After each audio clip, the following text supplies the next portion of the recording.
Start off with roll call. I will just note that Denise is trying to get onto the link, and we'll work with that. Okay. Okay. Kevin Alltucker, Present. Mike Eister, Here. Lisa Fragala, Present. Austin Volnaghi, Here. Steve Mattel, Here. Zach Mulholland, Present. Denise Diamond, And we'll work on getting Denise on with the link. So we'll move on to land recognition. And I just wanted to just take a quick moment here that it was a really inspiring moment last time with the last recognition, the last land recognition. From that time period, we've been pursuing conversations with tribal elders and leaders, and as well as just to get some input from that community. But I did go ahead and make a decision, though, to continue the land acknowledgement because we still want to honor the land that we're doing the work on and that we're doing the good work on. So with that, we are going to continue the land acknowledgement with the understanding that we're trying to have additional conversations so that we're not just speaking words, but we're also acting on those words. So I have Lieutenant Curtis Oliver, who's going to do the land recognition. How you guys Thank doing you. today? I'd like to start our meeting with the acknowledgement that the land we are on is the traditional homelands of the Kalapuya people. The Kalapuya were stewards of this very land for over 14,000 years before the traditional way of life was forever disrupted and destroyed. We start our meeting with humility and reverence for the original inhabitants, the Kalapuya. Thank you. Thank you so much. Really appreciate that. Next is in regards to responses to information requests. Any comments or any discussion that we have in regards to that? Mike. I'd just like to thank the staff for a very thorough, complete, a lot of work that you did on that and appreciate all the work that you did to fill in blanks for me anyway. And it was very helpful to me. Appreciate it. Wonderful. Yes, again, thank you, staff. Any other questions? Please note Denise Diamond is present. Excellent. Denise, thank you. Yep. Thank you for being here. Appreciate you. All right. Any other comments in regards to response to information requests? Seeing none. Can I have a motion for the adoption of the agenda? So move. Second. Excellent. Motion and seconded. We'll do roll call vote. What's that? Discussion. Oh, discussion. Oh, I apologize. Discussion on the motion. Seeing none, we'll go ahead and do roll call vote. Kevin Alltucker, Aye. Denise Diamond, Sorry, was a definite aye. Denise, you're muted. We didn't actually hear you. I thank you for your patience with me. Oh, you're amazing. Thank you. Mike Eister, Aye. Lisa Fragala, Aye. Austin Volnaghi, Aye. Steve Mattel. Aye. Zach Mulholland. Excellent. We'll move on to the discussion items. The first one being board policy on student trustee, Michael Blade. Thank you, Chair Volnaghi. A little background and Chair Volnaghi, jump in if I screw this up at all, but Austin was on the board at Klamath Community College when they decided to do this. And I think that probably spurred part of him wanting to bring this forward. And as many of you may know, I was the general counsel and executive director of human resources at Klamath Community College for a couple of years. And so I got to see a couple of the, three actually of the students that sat on the board there. It was really a great thing for all three of them. And I had one of them lined up to speak with you tonight about her experience. And unfortunately, she had an untimely death in her family and was unable to make it. So in the future, if that's something that you all want to hear, I'd be happy to see if I could get Katie back or Kenny or any of the others actually. But when Austin asked me to take a look at this, what I basically did was just one other piece of information. There was a question in one of the questions about other colleges doing this. So PCC also has a student representative on their board. Those are the only two of the 17 community colleges. U of O does, however, as well. So there's so our university colleagues have this. So it's not unprecedented in the state. But when Austin asked me to do this, what I did is I went to the Klamath board policies and pulled this, what you see in front of you as 2015, and just tweaked it to change the names and that sort of thing. And this is nothing that, there's nothing in here, well, very, very little in here that has to be in a board policy for Lane Community College. This was just sort of a starting point.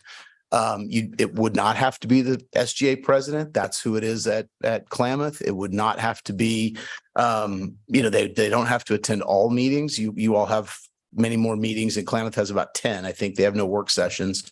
And so if you wanted to limit it to just regular board meetings, you could do that to provide a little bit of relief for the student. This is sort of a wide, you have a broad level of autonomy here to decide how you want to do this, if in fact you want to do this. So I'm happy to answer any questions. Excellent. Any questions in regards to this? Mike? I think my questions are more for fellow board members. So I've noticed in the governance documents that students are specifically identified as a stakeholder group. Mhm. And I'm wondering about the implications for other stakeholder groups if we add one stakeholder to the board.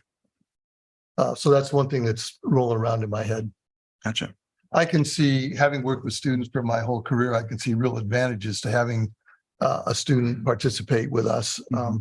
I forget who it was, but someone mentioned the fact that if there are students actually in the meeting, not having to restrict themselves to the 3 minutes, Mhm. it gives them a lot more opportunity and us a lot more opportunity to hear from them, Mhm. which I can see being a strong advantage. And the point that you raised, Mike, about it being a developmental opportunity, learning opportunity, is also really important. Absolutely. Yeah. No, it was really great to, I'll just kind of gleam off of my experience with Klamath Community College in that when we were discussing topics that really affected them, like they were directly impacting them as a stakeholder group. It was great to have them as part of the conversations. The board chair was able to call upon them, and they were able to be a part of the conversation. It's really, really insightful. And I can only say positive things about this approach. But yeah, any other questions, Steve? No questions, but I'm just generally supportive. I think it's a good idea. Kevin? And Zach, did you? Same, generally supportive of this. I think the UO allows either their student body president or their designee to serve on the board. So generally supportive and look forward to seeing how this progresses. Excellent. Kevin? Yeah, thanks, Chair. I'm generally supportive as well. It's an important group, an important voice that we need to hear from. And I like the idea of possibly giving, some relief to the number of meetings that they would attend. So I'd be in favor of that sort of an arrangement. And also, I'm sure at Klamath, there was some sort of onboarding process for students. And so I would just want to encourage that we would do the same sort of process. Absolutely. No, thank you for that input. I just wanted to also mention there's a handful of things that they could not do, just for everybody's information, in case you didn't read the responses. They don't count for a quorum. They cannot vote. They cannot attend executive sessions, and they cannot speak on behalf of the board not on behalf of the board, but as a board member to the college, like you all can individually. Excellent. Steve? Yeah, I'll just throw my support also for the idea that I think Kevin supported that, that we signal to them that there's an expectation to attend the monthly meeting, and it's certainly welcome to attend the work session, but not required. Gotcha. So what I'm hearing is just overall support of not necessarily attendance for the work session, but for the board meetings. Heard and noted. Anything else? All right, I'm hearing general support for it. So we will bring this back for a further discussion and decision on our next board meeting. And I'll tweak this to include that about limiting it to the regular board meetings as a don't want to say requirement, but that's the expectation with the ability to attend the work sessions as well. Absolutely. Yeah. And overall, I just hope that from what I'm hearing from the responses is that students, we want to hear from you. You are important to us. And yeah, this is a really good step and great. And I look forward to future conversations about this. Great. All right. We'll move on to the next agenda item in regards to KLCC. KLCC, visioning for KLCC. And do we have our speaker? Yes, I'd like Online? I'd like to introduce this topic if I could. Excellent. So I'd like for the general manager, Jim Rondeau, to go ahead and come on up. I had a chance I've been talking with Jim Rondeau for about a year since I've been here about KLCC and about its future, where it's headed. And I had a chance to go to the event that KLCC had to thank its donors. And at that event, when Jim was speaking, he was talking about some of the future and where KLCC might be headed. So of course I took the chance in my talking with people in the group, just casually, to ask them, what did you think about what Jim said? And they were overwhelmingly positive in that. So I'm certainly supportive of the visioning for KLCC and want to have Jim go ahead and share with the board what they're thinking about today. Well, thank you, President Bolger. Appreciate it. And to those of you I have not met in person, really appreciate the opportunity to speak with you tonight.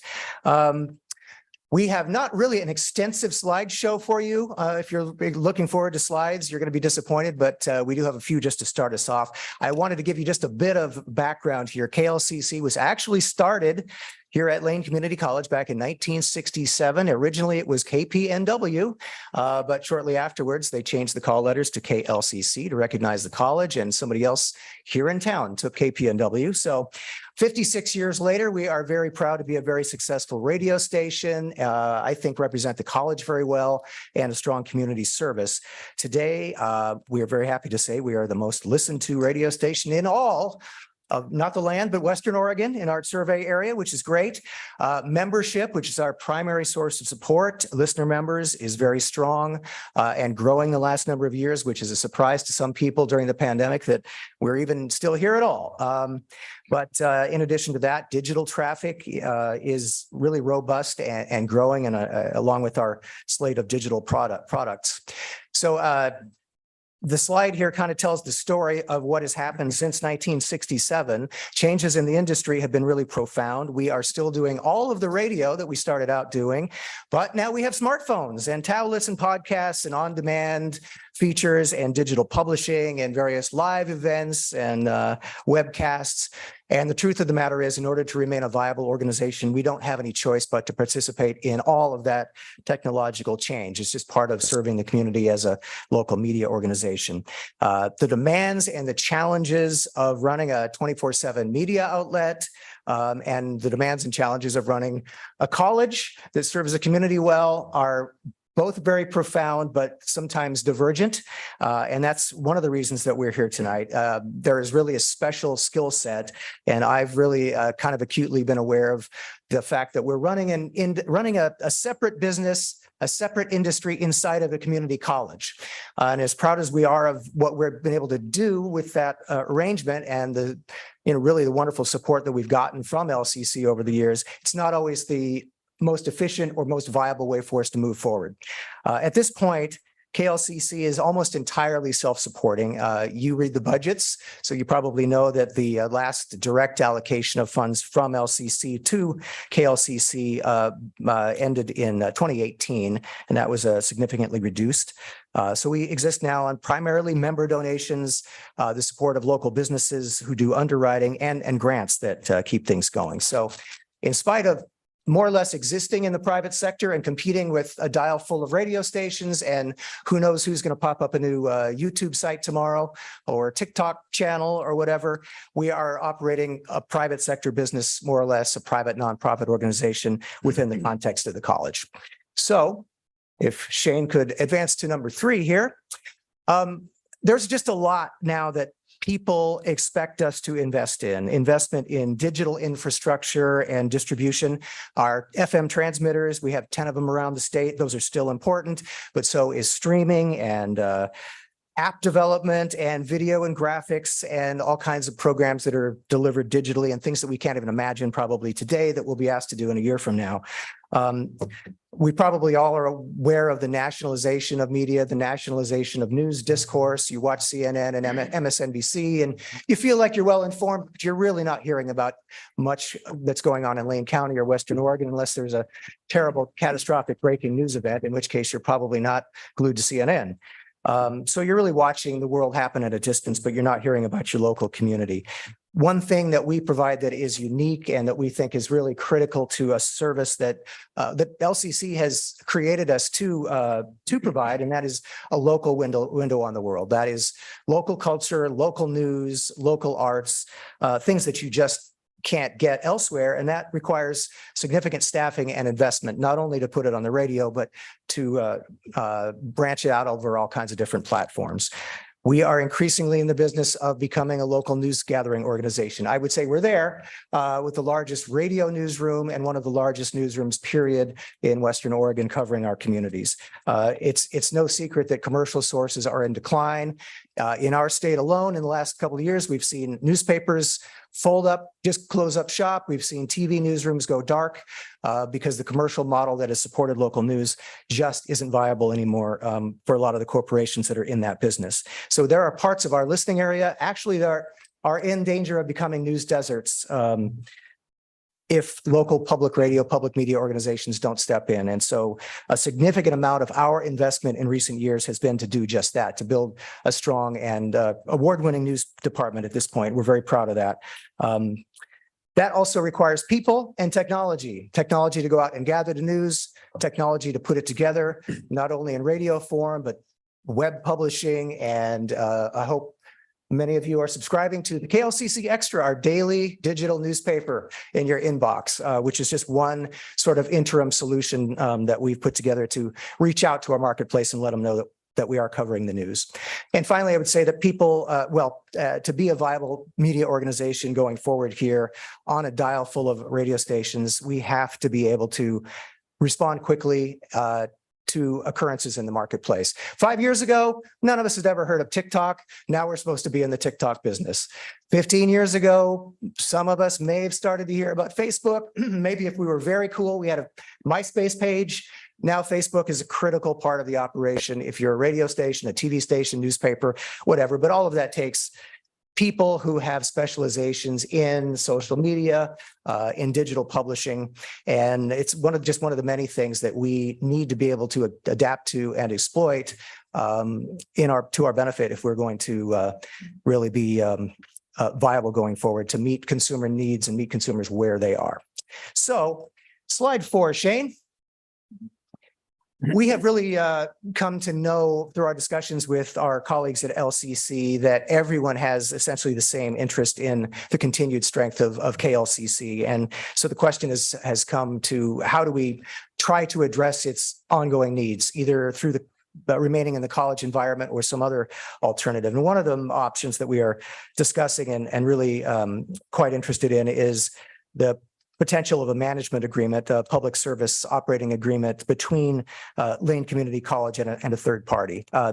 It's an operational agreement that would allow the third party to assume some of the responsibilities of creating the business processes and the oversight, exploiting the fundraising opportunities, et cetera, that are just more difficult in a college environment. And that brings us to number 5. It's really not a unique situation that we are in. For the last 2 decades in the public media world, institutions that have licensed radio and television stations have been choosing the option of a public service operating agreement to maintain high levels of public service and also be able to nimbly address the competition that they face. Just a few examples here that are sets of call letters that some of you may know. KCRW, which is licensed to Santa Monica College, is actually operated by the KCRW Foundation on behalf of the college. The #1 public media news station in the Los Angeles market as well, KPCC in Pasadena, is owned by Pasadena City College, but it's actually operated by Southern California Public Radio, which is an offshoot of Minnesota Public Radio, which has a proud public media tradition. KUOW in Seattle, owned by the University of Washington, operated by Puget Sound Public Radio. And there's an example as well in our state here, KMHD, which is the jazz formatted station that serves the Portland market, is actually owned by Mount Hood Community College, but day-to-day operations are under the auspices of Oregon Public Broadcasting. And there are literally dozens of other examples that we can provide everywhere from Miami to Des Moines, where this model has been put into place, I think, very successfully. So that brings us to some good news in slide number 6. And that is that KLCC actually has an existing and highly functional foundation, the KLCC Public Radio Foundation. It was established officially as an independent 501c3 back in 2016 and was part of the strategic planning process that LCC undertakes for KLCC and KLCC on its own behalf as well, to provide community engagement support, assure financial stability, and enhance organizational effectiveness of the radio station. And I have to say it has done that considerably. I'm very proud to say we have attracted a great many really impressive community leaders to the KLCC Public Radio Foundation board. Established clear professional policies that we've shared with other nonprofit organizations locally, and they've been very impressed with the things that our foundation policymakers have thought of in advance. It's really just a well-run, well-operated foundation. Already in less than 7 years of existence, it has a tremendous track record of fundraising with assets of $3.5 million today to support KLCC.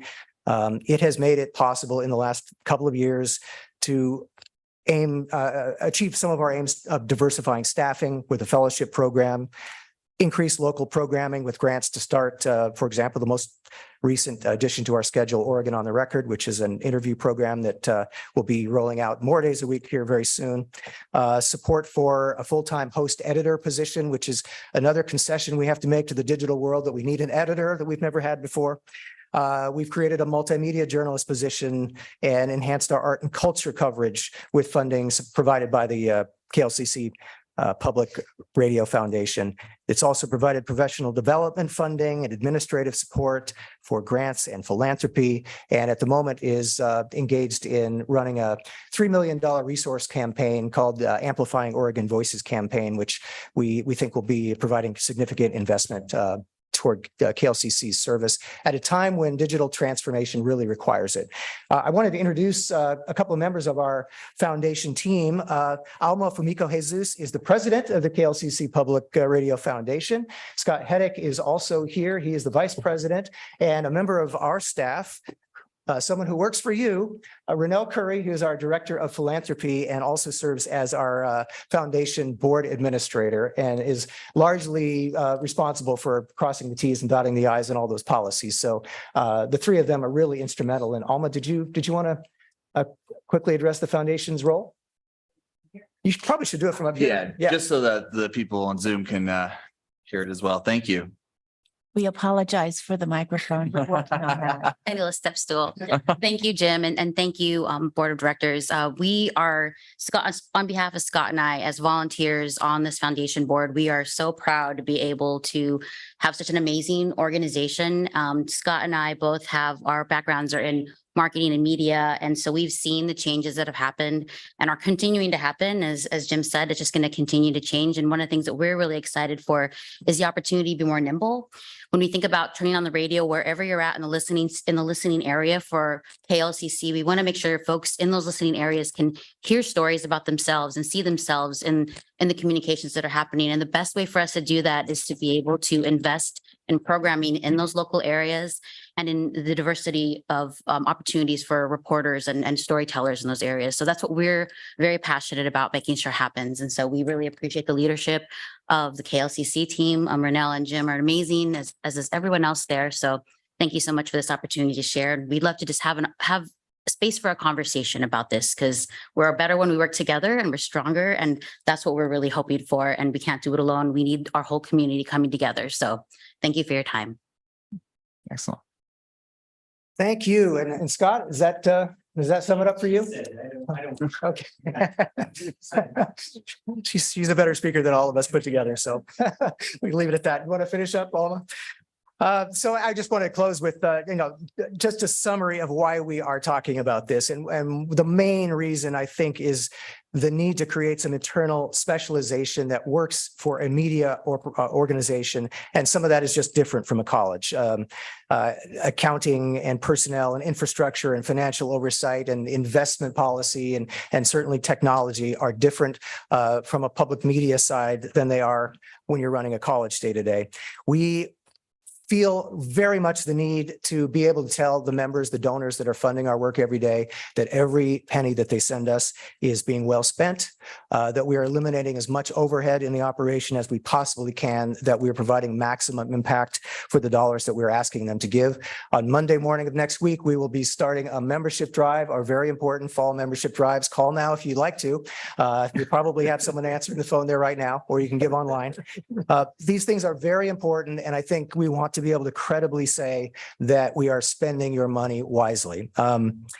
We have also, with a third-party 501c3 organization, the opportunity to attract some private and philanthropic foundation investment that isn't necessarily interested in funding technically a government organization, which we are as a community college. So it also opens up considerable funding opportunities now that we may not have it at the moment. And certainly there are people in the community who, when we start the membership drives, think to themselves, well, LCC is probably giving them a ton of money, so I'm not going to call in. Well, we wish that were true and we wish that were feasible. But really, we are also not unhappy that we are answerable to the community in the way that we are in terms of the membership drives that are so critical, because it really does keep us honest. Part of what we believe will be able to achieve with an operating agreement and with increased efficiencies going forward is to maintain staffing levels at the station, to be able to more effectively recruit talent and to more quickly scale up when there are market opportunities out there to meet than we are probably able to do within a college structure.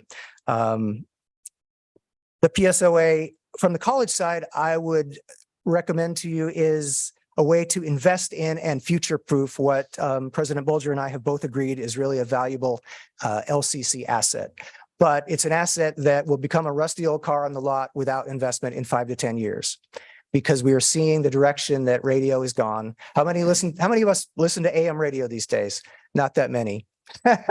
Maybe one or two of you, but it's significantly down. The technology just doesn't favor older technologies. In order to meet the future, we're going to have to move forward to a digital world, and it's just part of the world that we live in.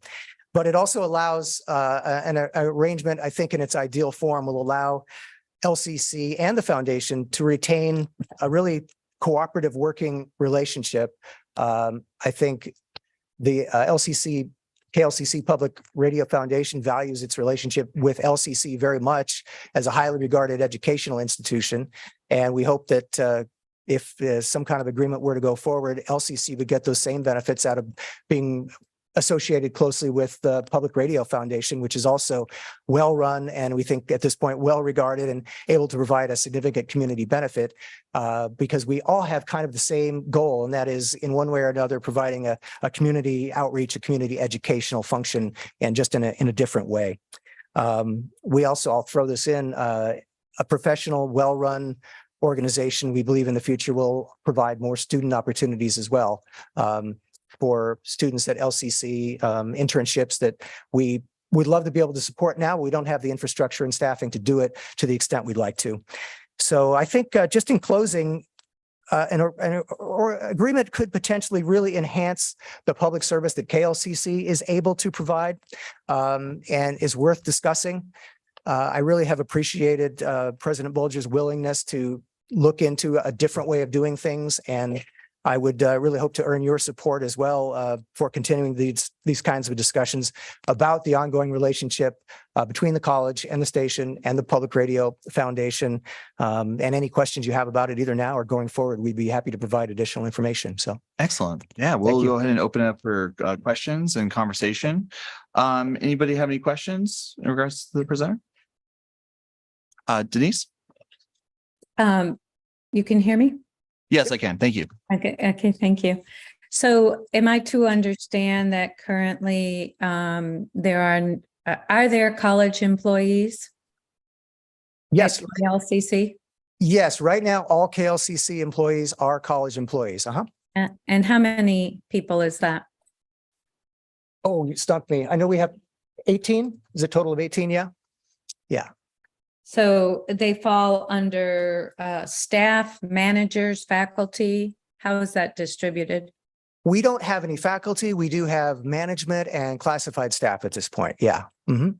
Okay, so in relationship to that, did I hear you correctly that there's actually no students at this, there are no courses? I come from an experience background of a radio station at a community college that has national recognition, and the students they have curriculum so that mass media, journalism, marketing students, digital graphic students, and things are involved in the running of the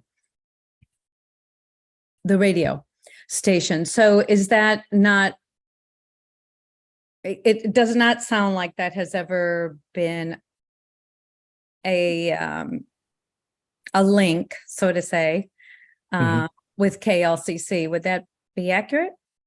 KLCC is not a vocational program provided by the college. We have internship opportunities, and in the past, there have been student work opportunities. Much of that during the pandemic wasn't practical and hasn't been implemented again, but it's something we do aspire to. We host every year a Snowden internship through the University of Oregon. That's really an integral part of our a journalism program. So we've been able to discover, I think, some really outstanding future journalists through that. We'd like to do the same kind of thing through LCC, but we do not have that kind of program in place right now. No. Jim, if I could just also add, our resident historian is not here today. That's Brett Roulette. But there are some history. There's some history around KLCC. Used to be on the physical campus here on the main campus, and I seem to remember that it has its origins in a program on the campus. And so it was really a student-run station. But that's something that he would be able to answer, and we'll certainly get you that answer. Excellent. Got Zach, and I put myself in the queue as well if there's anyone else that has questions. Yeah. Mike, excellent. Go ahead, Zach. Yeah. You mentioned a desire to work on programs at the college. If there was staff available, it sounded like. What types of programs? What would that look like? Well, there are all kinds of opportunities, I think, behind the scenes to learn about the operation of a business, a professional radio station. We have a membership department that does membership and outreach and fundraising. We have a director of philanthropy. There's people often think about radio and think about the on-air opportunities. There are certainly those as well. We have a professionally run news organization. The issue always with student opportunities is who is there to mentor the students well, and who's able to manage those opportunities so that the students get benefit out of them. And so we're very mindful of the idea that if we do bring a student in, they should be getting something positive out of the experience. And we should be teaching them through their immersion in the operation, a skill that they can take into the real workforce and not, filing CDs and things like that. So there are all kinds of different departments because it's really a full-fledged business that we could potentially provide student opportunities in. Yeah. Thank you. What's a CD? I'm just kidding. Mike, then Steve. First of all, thank you, Alma and Scott, for your volunteer leadership in this important endeavor for the community. LCC is certainly my favorite source of news, sort of rivaled by a local newspaper in Springfield, but the common denominator is local. It's really, really important, and it's getting to be really, really rare to find high quality local news. You've committed to what you call the largest newsroom in the area, and it's just really hard to find local reporters that aren't coming out of Salem or Texas or somewhere else. They don't know how to even pronounce Willamette, So what you're doing is important. I appreciate it. I want to make sure I understand this. We're not talking about you're seeking an MOA with an outside organization to manage you. You're talking about you having a different relationship with the college, but the same staff. We are talking about retaining all of the staff. Yes. But you're not talking about an outside management group. You are the managers. You just have a different connection to the college. The KLCC Public Radio Foundation in one, form of outcome would be the 501c3 that manages the station. That's the most, from my point of view, the most logical proposal. It's really one of the reasons that the foundation was created many years ago is the possibility that would one day be needed. And it's a lot of its professional policies are based around the idea that one day it might take an operating role. But certainly it's all of that is kind of open part of the discussion that we're asking to have. Yeah. So I had two other little things. One is it's really exciting to hear KLCC graduates on NPR, and that there are several. And I recognize the voices and remember the names, and it's really neat to know that they started out right here. And I think of KLCC as sort of a proving ground for future NPR folks.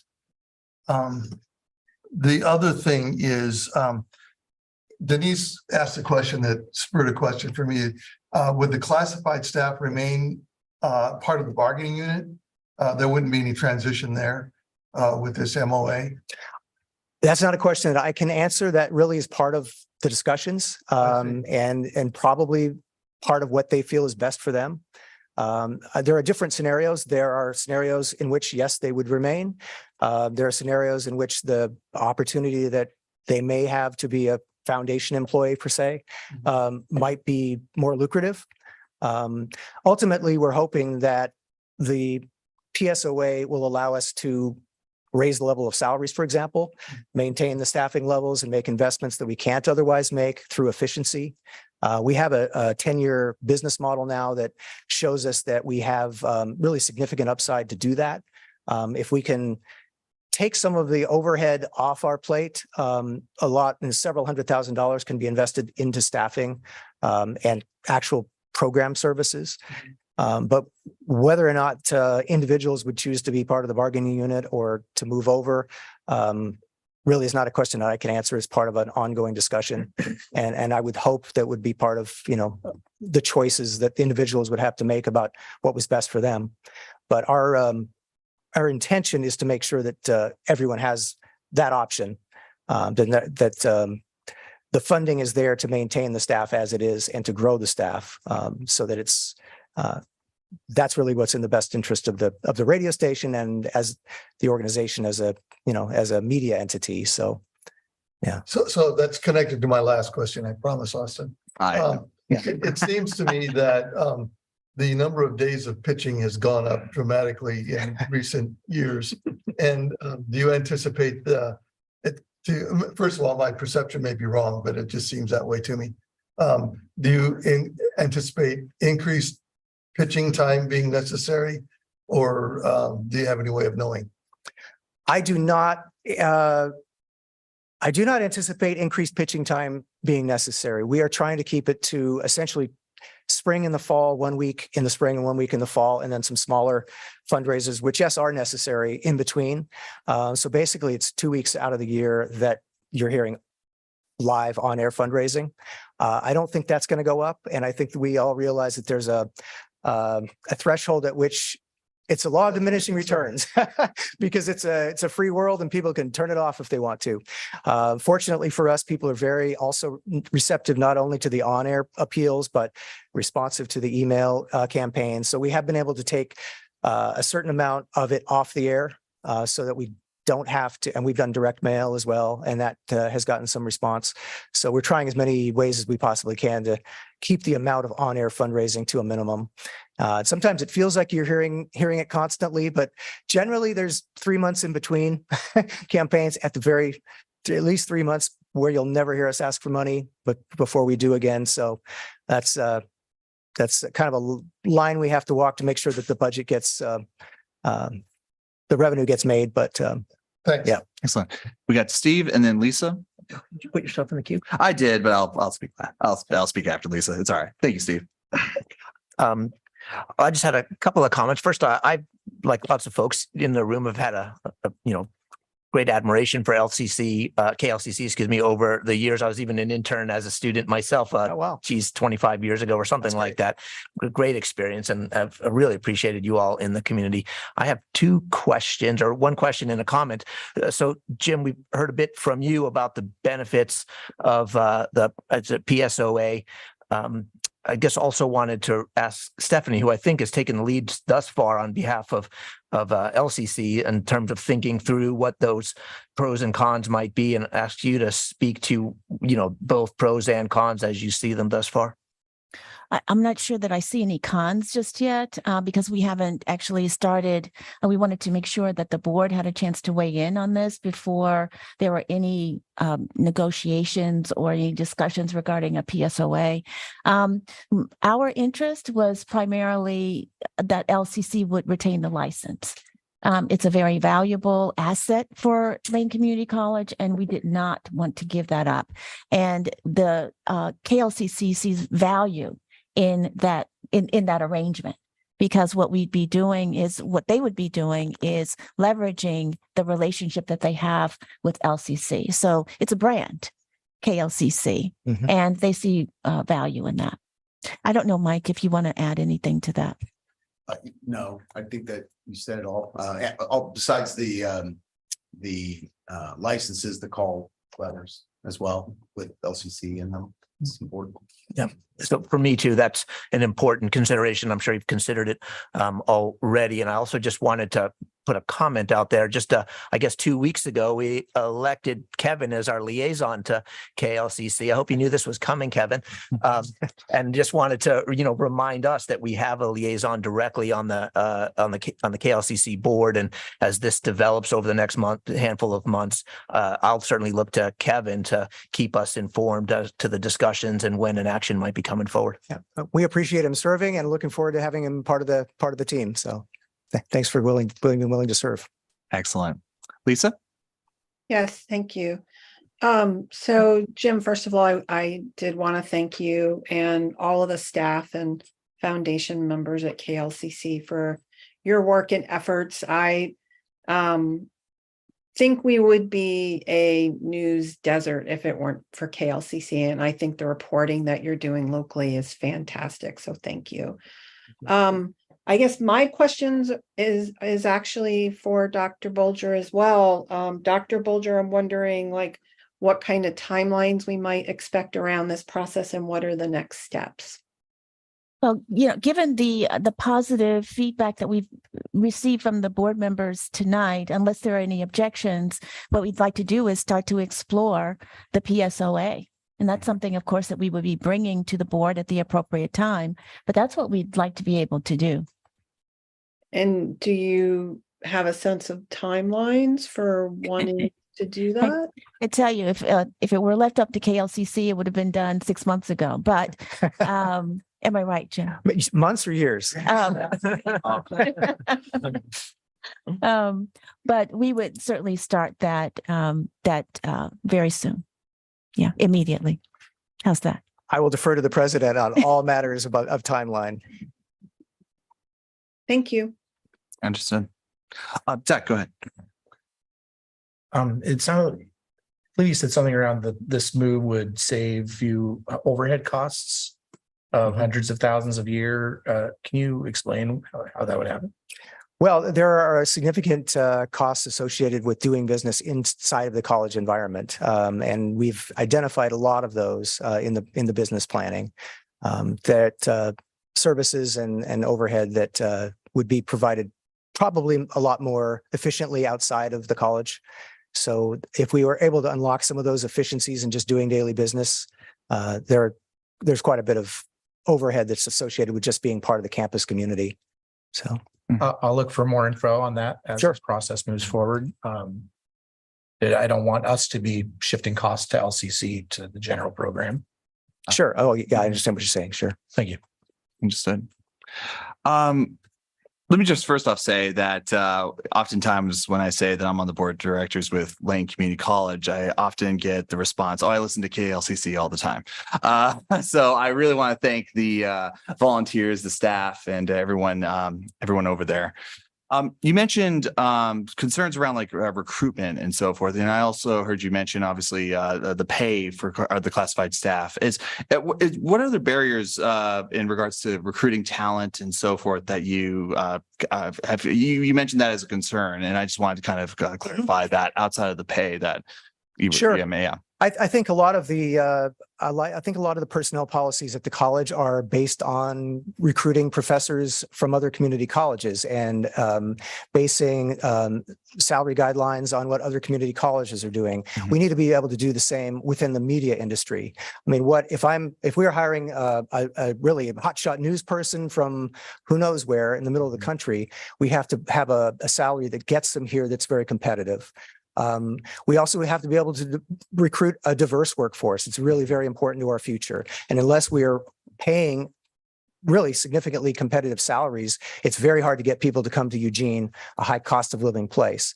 And I think, I don't think we're very different from what you hear from a lot of other parts of the college, even in that recruiting is sometimes difficult to get people to come to Eugene when they look up the cost of a house. Mhm. And then they look at the salary structure, and the salary structure sometimes is based on months of employment, the placement, salary placements. And if we are, for example, looking to hire an early career person of color from out of town, and the salary placement is based on months of experience, Mhm. they're not going to come to Eugene. We have to be able to, as an independent media organization, overcome some of those obstacles in order to really represent the community well. And so it's been a frustration, and I don't think we're alone in that. I think the college world in general is looking to remedy some of those issues. Mhm. So Understood. No, thank you for that. All right. Any other questions, comments? Overall, I'm hearing a desire for more conversation, more information. That's kind of what I'm seeing from the questions and everything. Any last comments? Yeah. Is there any need to formally, I know we don't get to do that tonight, but can you move forward with exploration of the PSOA without bringing this back at the next regular board meeting? Great. Yes. You we get to can. start tomorrow. Thank you. All right. Great. Thank you I again. appreciate your time. Thank you so Wonderful much. presentation. Thank you. Don't forget to call in with donations. We have operators standing by. And next we are going to move on to new programs. Dr. Bulger?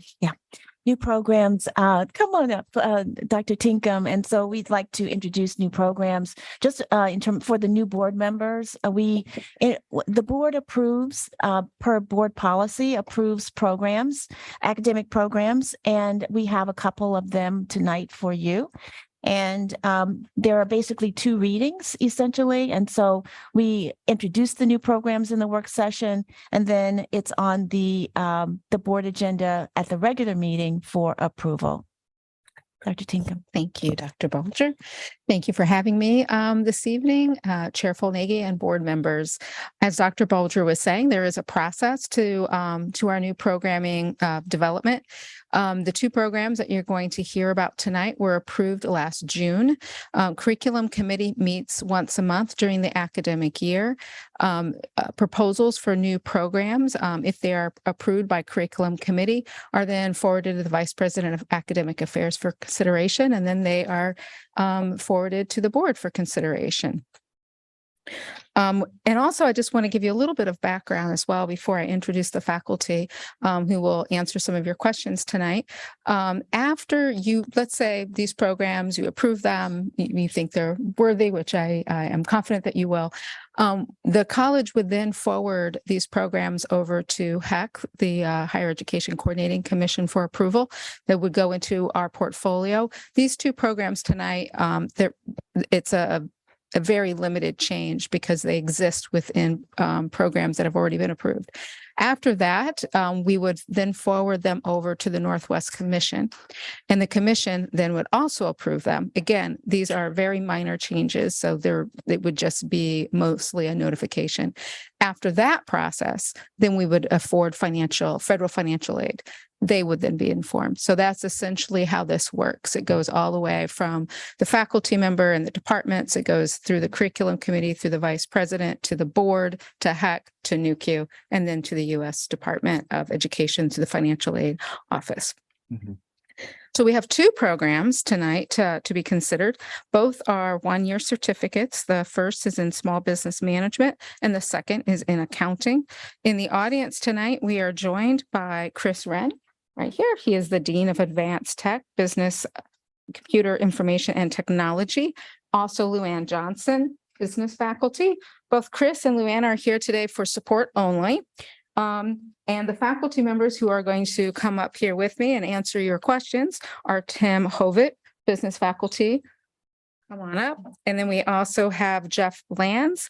He is with accounting. So first of all, I'm going to have Tim, if you want to go ahead and present yourself. Sure.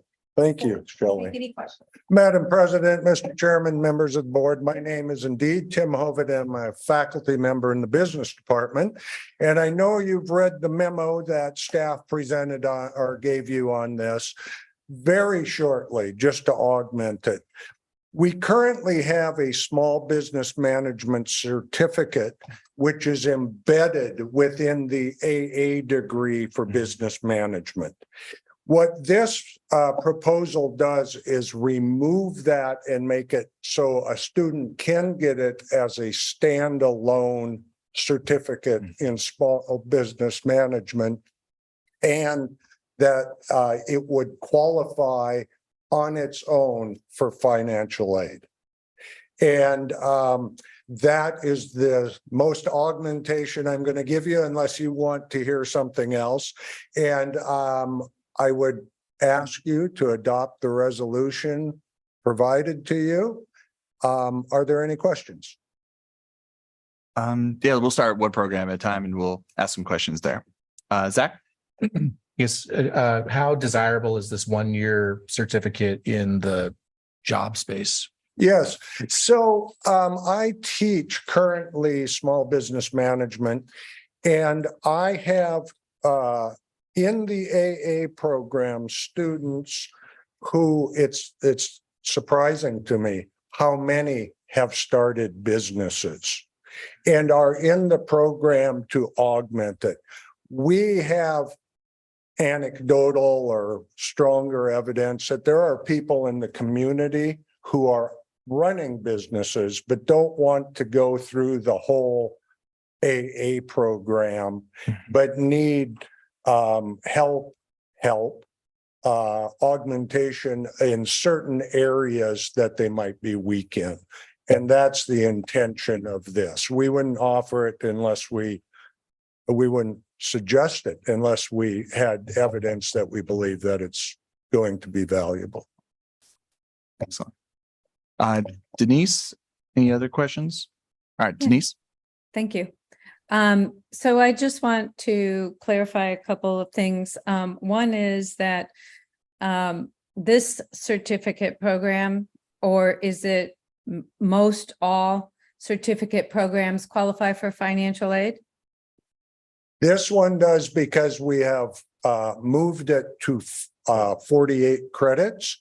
The current one is only 29, so it on itself, even if you could pluck it out of the AA degree, would not qualify for student aid or finance.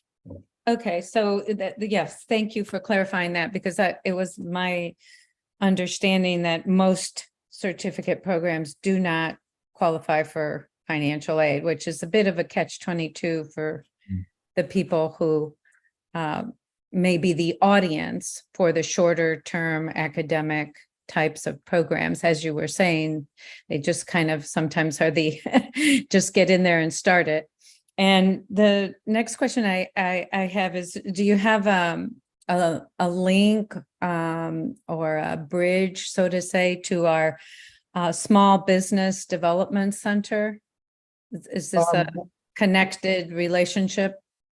We're always in contact with small business development, and I know that Dean Wren is with their dean. And if there's ways that we can help each other, we do that, and we would look forward to any opportunities to discuss them that they brought to us. Thank you.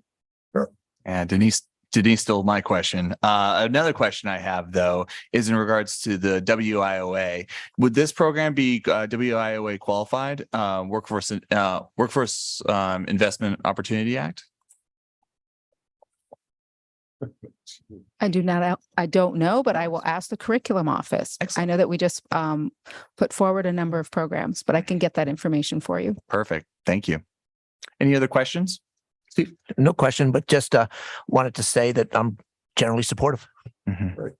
Absolutely. Thank you very much. Thank you. Next, we'll talk about the accounting. Go ahead.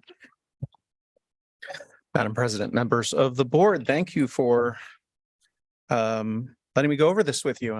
As Tim said, I'm sure you've all read the details of it. Probably the most important element that I just want to go over is that this particular degree or this particular certificate provides students with an opportunity to accelerate getting into the workforce at an entry level in accounting. It also provides them with the opportunity to continue forward and complete their AAS degree. It's stackable. And we feel as faculty that this will enhance student success. And that's all I have to say on that. Absolutely. Great.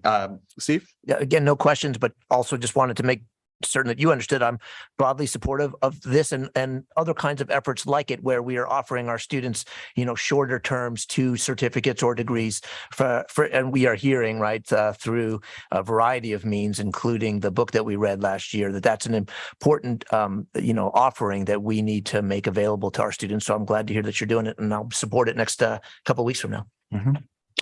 Kevin?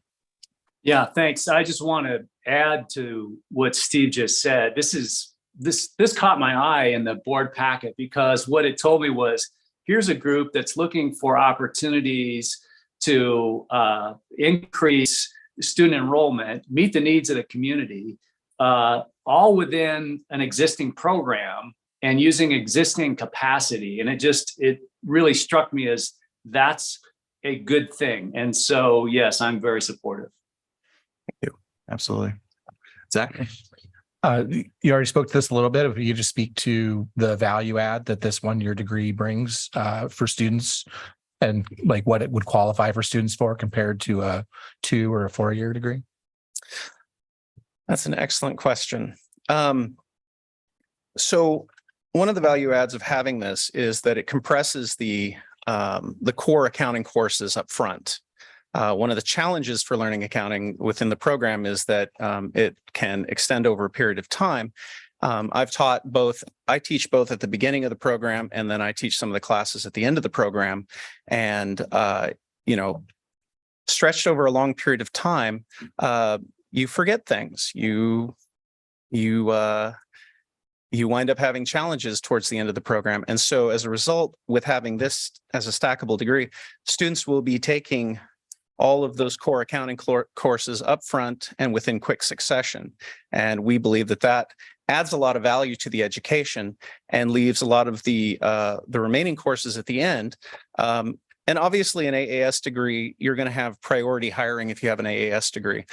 Specifically, this is a great opportunity for students to be able to get the first set of courses completed, get into the workforce, and it can help them determine what career path they want to take afterwards.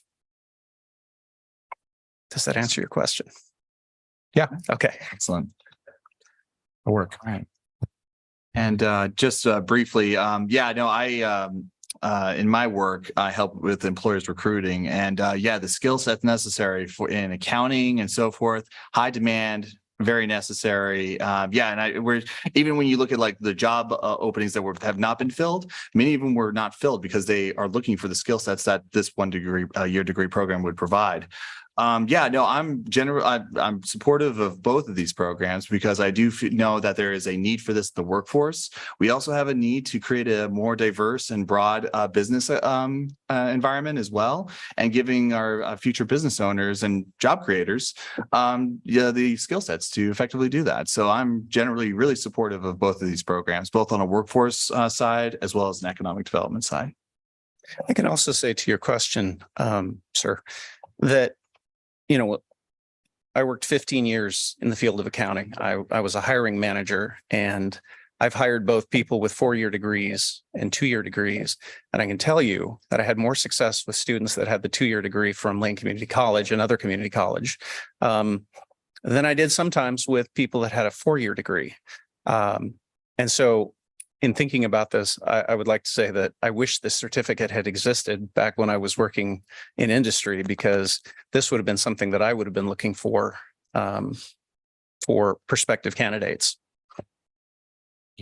I didn't see it in the packet. What is the cost of offering these additional programs? I'm sorry, could you repeat the question? What is the annual cost of offering these additional degree programs? There is no marginal cost. No, it already exists within the degree itself. So there's no additional cost to this. Thank you.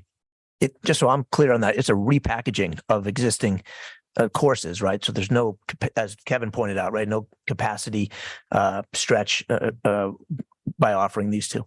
Yes, sir. Excellent. Denise? Oh, sorry, Denise, you're on mute. Sorry. Sorry. All good. Working. Many colleges have gone to this extensive looking at programs and how a certificate can be extracted in order to offer things,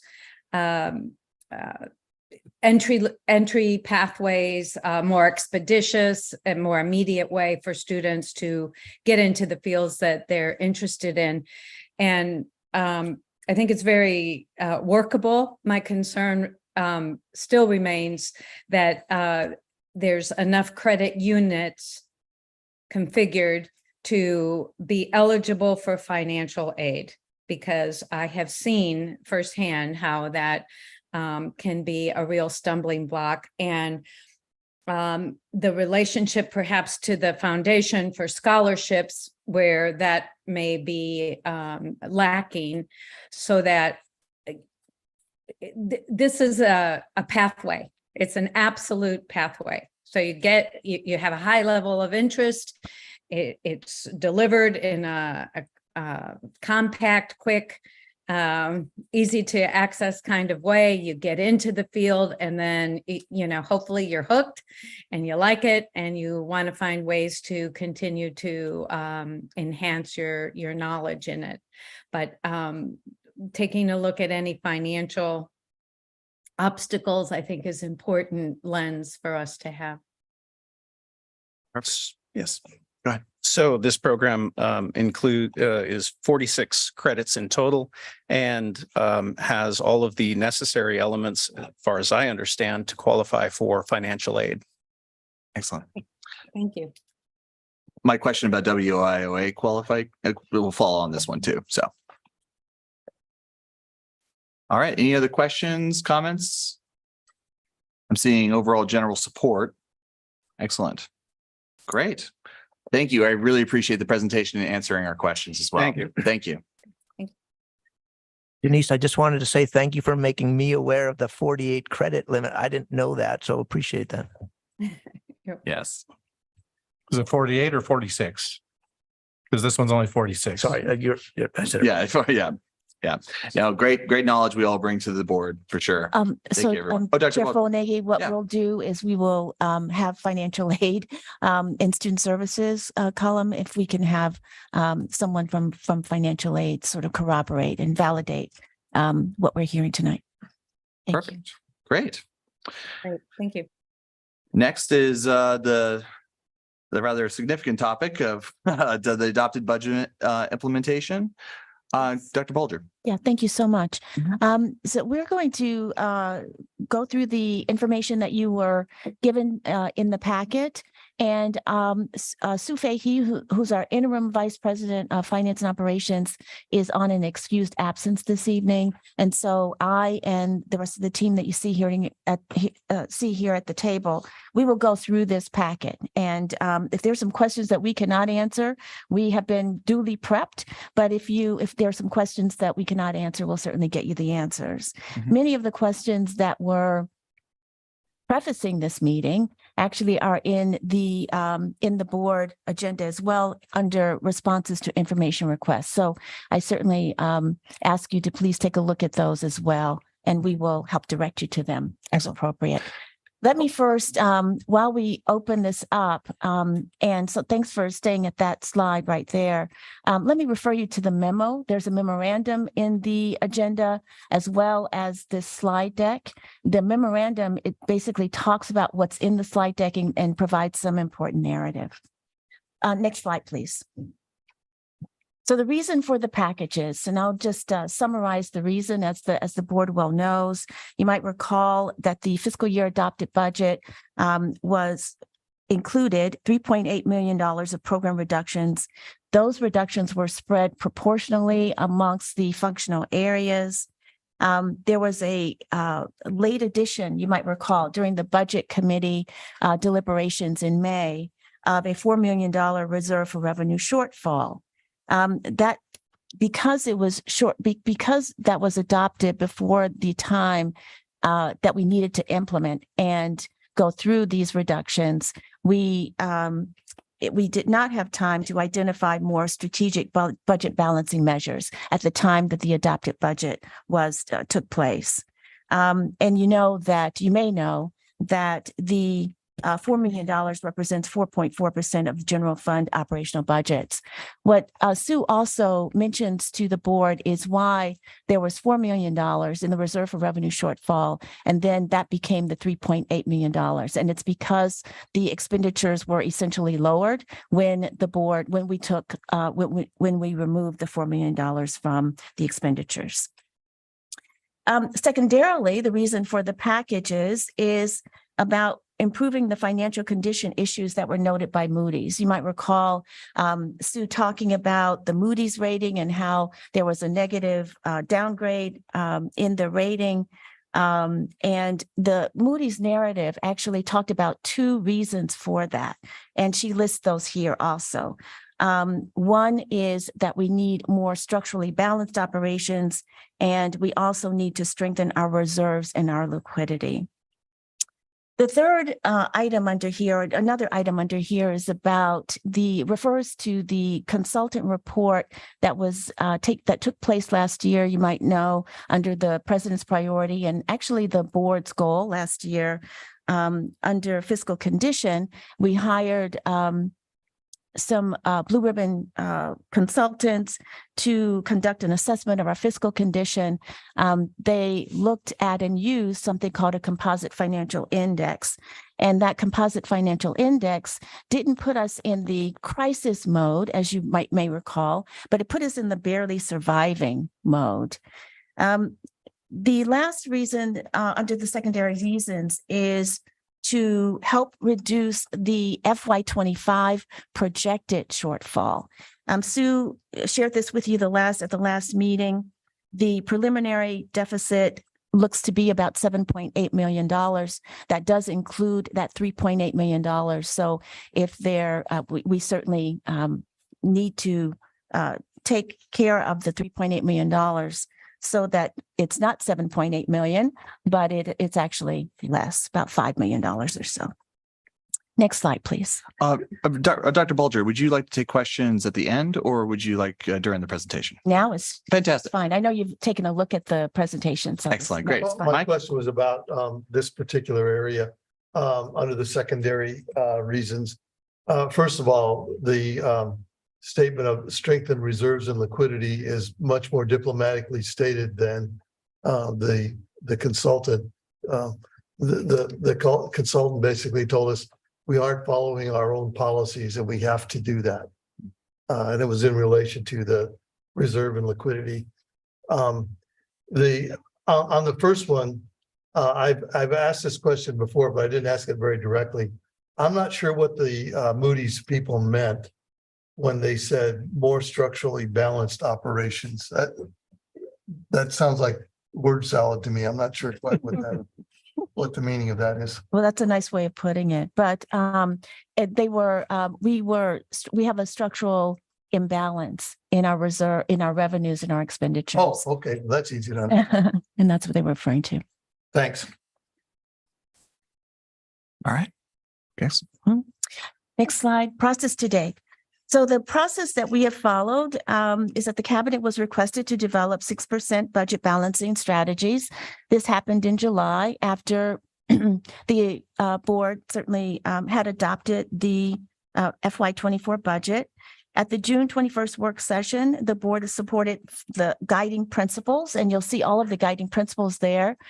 In particular, we wanted to have an expedited process given the critical need to find the budget reductions, and also using the equity lens. And we also included the equity lens questions that were used in this presentation information as well.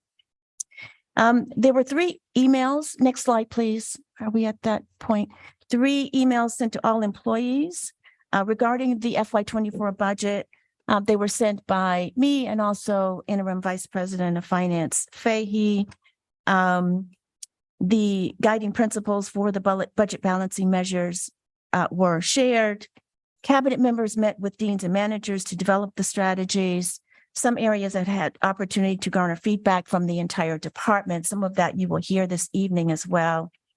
The summary information has been shared with our union presidents, with our classified union president, and also our faculty union president. And there has been a virtual Dropbox with 4 suggestions from the entire college community. We're doing that in 2 ways. That was done initially at the end of August. It was put into something called the Lane Weekly, which is our weekly newsletter. And at tomorrow's in-service, I will also be offering the opportunity for all of the college to actually participate in that. Next slide, please. Oh, Lisa? My question's about the previous slide. Slide 4. Yep. Thank you. So I'm curious, since it looks like you have a package that you're presenting tonight, what types of suggestions were included that were supplied by employees and employee groups? There were several suggestions, or there have been several suggestions so far. We want to make sure that we give the college ample opportunity to submit suggestions. And so we want to, one of the requests that we're going to be making this tonight of the board is to have a special meeting where the suggestions can be viewed by the board and the public. And we can address those then. And also the full college will be able to add additional suggestions to that. We want to make that available to them. Okay. What is the timeline for decision making? So the board, there's going to be an executive session this evening for the board to hear details about an area where we can go into executive session related to these budget reductions. And we're proposing a meeting next week, a special meeting, so that the board can actually hear public comment and also to accept the budget reductions. Thank you. All right. Lisa? I guess I wonder about the rapid nature of that timeline, for us to actually be able to hear public input, for staff to have ample time and ample opportunities. I mean, staff came back this week to have ample opportunities to provide feedback, for cabinet to review the opportunities. It seems rushed to me. And I don't know if I would be prepared to make a decision next week. And I don't know if I would feel like I was serving the institution thoughtfully and with intention at that speed. So I really appreciate the idea of providing opportunity for public input and the Dropbox information. But that timeline seems very quick to me personally. Dr. Bulger, do you want to respond before we go to Mike? No, Nope. thank Okay, Mike? So I was just going to ask Austin, this seems like a topic for a separate conversation by the board, maybe not while we're going through the presentation, because I think we can spend quite a bit of time just on this topic alone in terms of timing of decision making. So I'd just offer that. Or if you decide we're going to talk about it now, I'm ready to talk about it now Okay. too. Gotcha.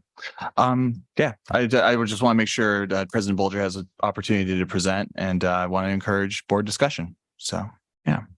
Would you like to continue with the presentation, or? I'd be happy to. Fantastic. Next, so this next slide here, this is the summary of the package. In the adopted budget, the board has essentially asked me and the leadership team and the college to bring to the board the $3.8 million in budget reductions and also revenue enhancement packages. And that's what we've done. And so you'll see the summary here in terms of personnel, materials and services, other funding services, et cetera. What's also important to note here is the last information on this page, which is that ongoing savings in fiscal year 25 would be $3.1 million. I want to now ask some of the areas. I don't know if there's a hand up or Yeah, not. I believe Is that there? Denise has her hand up for Okay. this particular. It's the previous slide, but it really is the breakdown in each of the various areas that we're about to see. So the cumulative grouping of materials and services, I found that I really didn't have knowledge, really what materials and services, what kinds of things, because it would be so different for the various groups. And obviously this is a very significant amount, and for some groups larger than others. So is there a way to have a little bit more specificity on materials and services? Yes, there would be. And I will ask each area when you speak about your area that you talk specifically also about what materials and services mean for your areas. Okay, thank you. Of course. Next slide. As we go through, if you can describe the revenue enhancements as well, please. Sure. Absolutely. Okay, we're going to start with academic affairs. I'm going to speak with you mostly about our process that we took. So shortly after the board passed the fiscal year 24 budget on June 7th, the academic affairs leadership team, consisting of myself, Jennifer Fry, and Grant Matthews, we met to discuss the implications of the reductions contained in that budget. We operationalized the framework, the guiding principles that the board adopted, and we approached the work from a student perspective, trying to minimize harm to students in their progression in their programs. This is very difficult work, as you can imagine. Attempting to reduce up to 6% from an academic affairs budget is a very tall order. We do represent the meat and potatoes of any academic enterprise, and especially after we had already reduced our budget by nearly $500,000 in the spring. We met with representation from institutional research, who shared information and data regarding program and class level enrollments for the last several years. We reviewed these data to get a better understanding of program participation, areas of investment or growth, such as recently approved programs, and we discussed lingering impacts of COVID-19 on enrollments. We then involved deans and we asked for them to identify budget ideas for savings. We ensured that they had access to all relevant information and communications. After collaborating with the deans, the academic affairs leadership team consolidated the budget reduction recommendations for review and decision, and we shared the information with the cabinet. Ultimately, we identified the budget reduction packages before you this evening. We have identified a total of $1.42 million. Most of this is achieved by not filling open positions due to retirements or resignations. This is 2.8% of our total budget. Very early on, we realized that academic affairs would not be able to reach 6% and also maintain the capacity for enrollment growth, which we are now experiencing. Thank you, Dr. Tinkham. Any questions in regards to this? Lisa? Shelley, I can't see you, but I can hear you pretty clearly. I'm here. Okay. So did I hear you say that the 1.3 million was primarily achieved by not filling open positions or retirements? And you said primarily, so I was curious if you have a sense of percentage of that. I can look it up if you give me a second. Sure.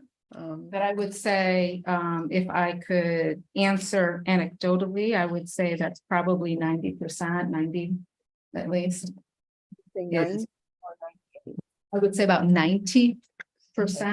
I'm going to try to get you an answer that is more definitive, but it's really the majority came from looking at open positions and deciding not to move forward with them this time. And then were you gonna maybe provide a little bit more detail about materials and services? Denise I also. can. Our materials and services, we have already reduced that significantly over the last 10 years. And we also, so there really wasn't a lot to cut in MS. There was approximately, let's see. We decided to hold off some renovations.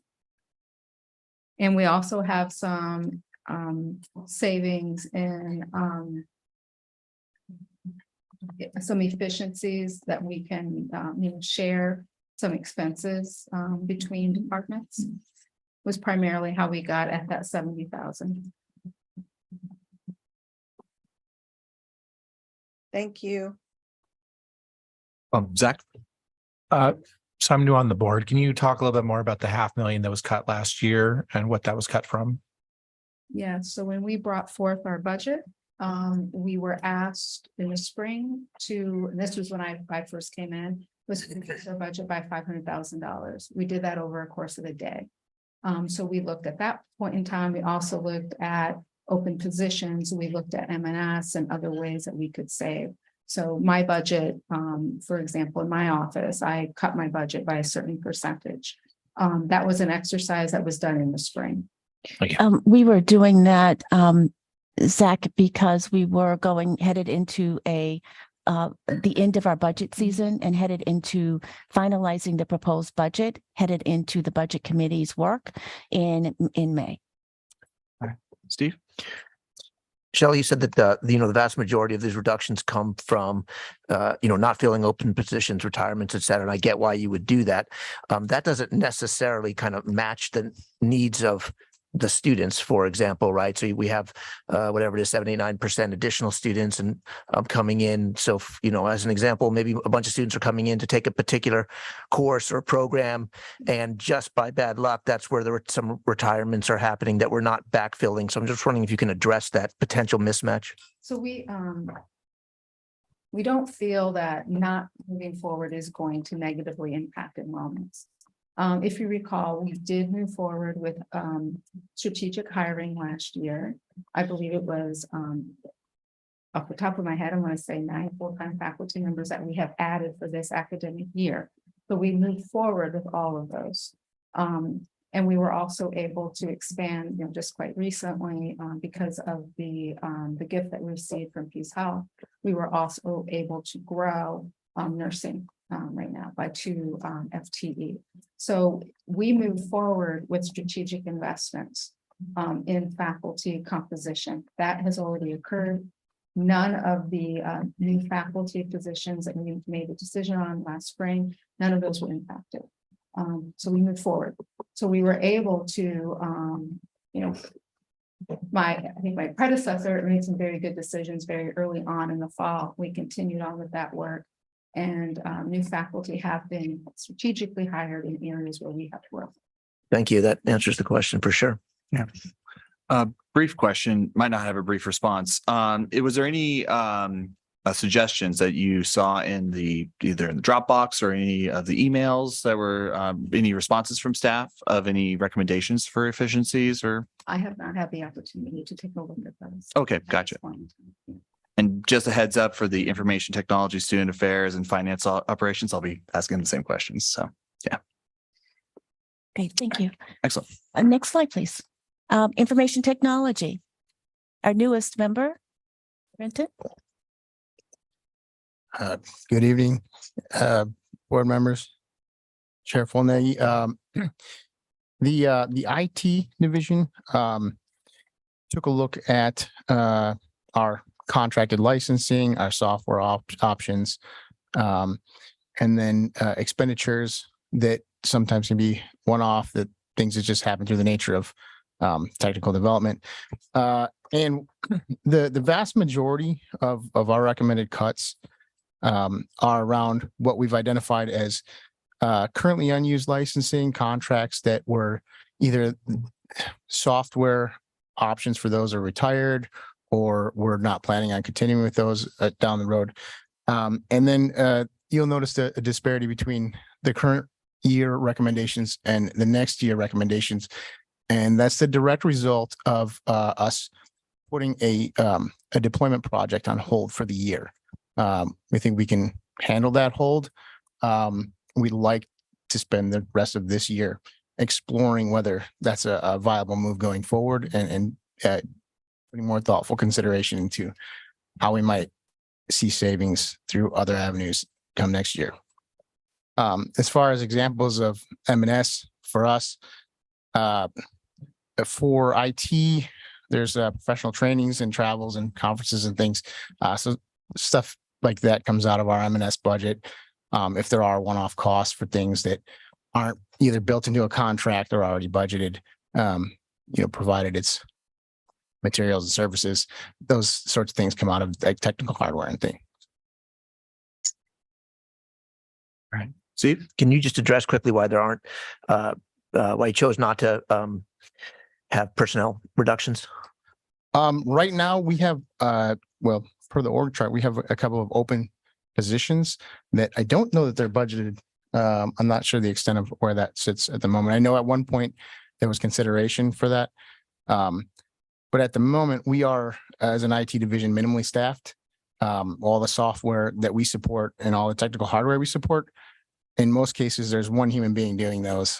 And in some cases there's backups, but I'm still in the process of reviewing the org chart and understanding what our continuity of operations planning looks like. So I'm happy to answer more questions on that at a later time.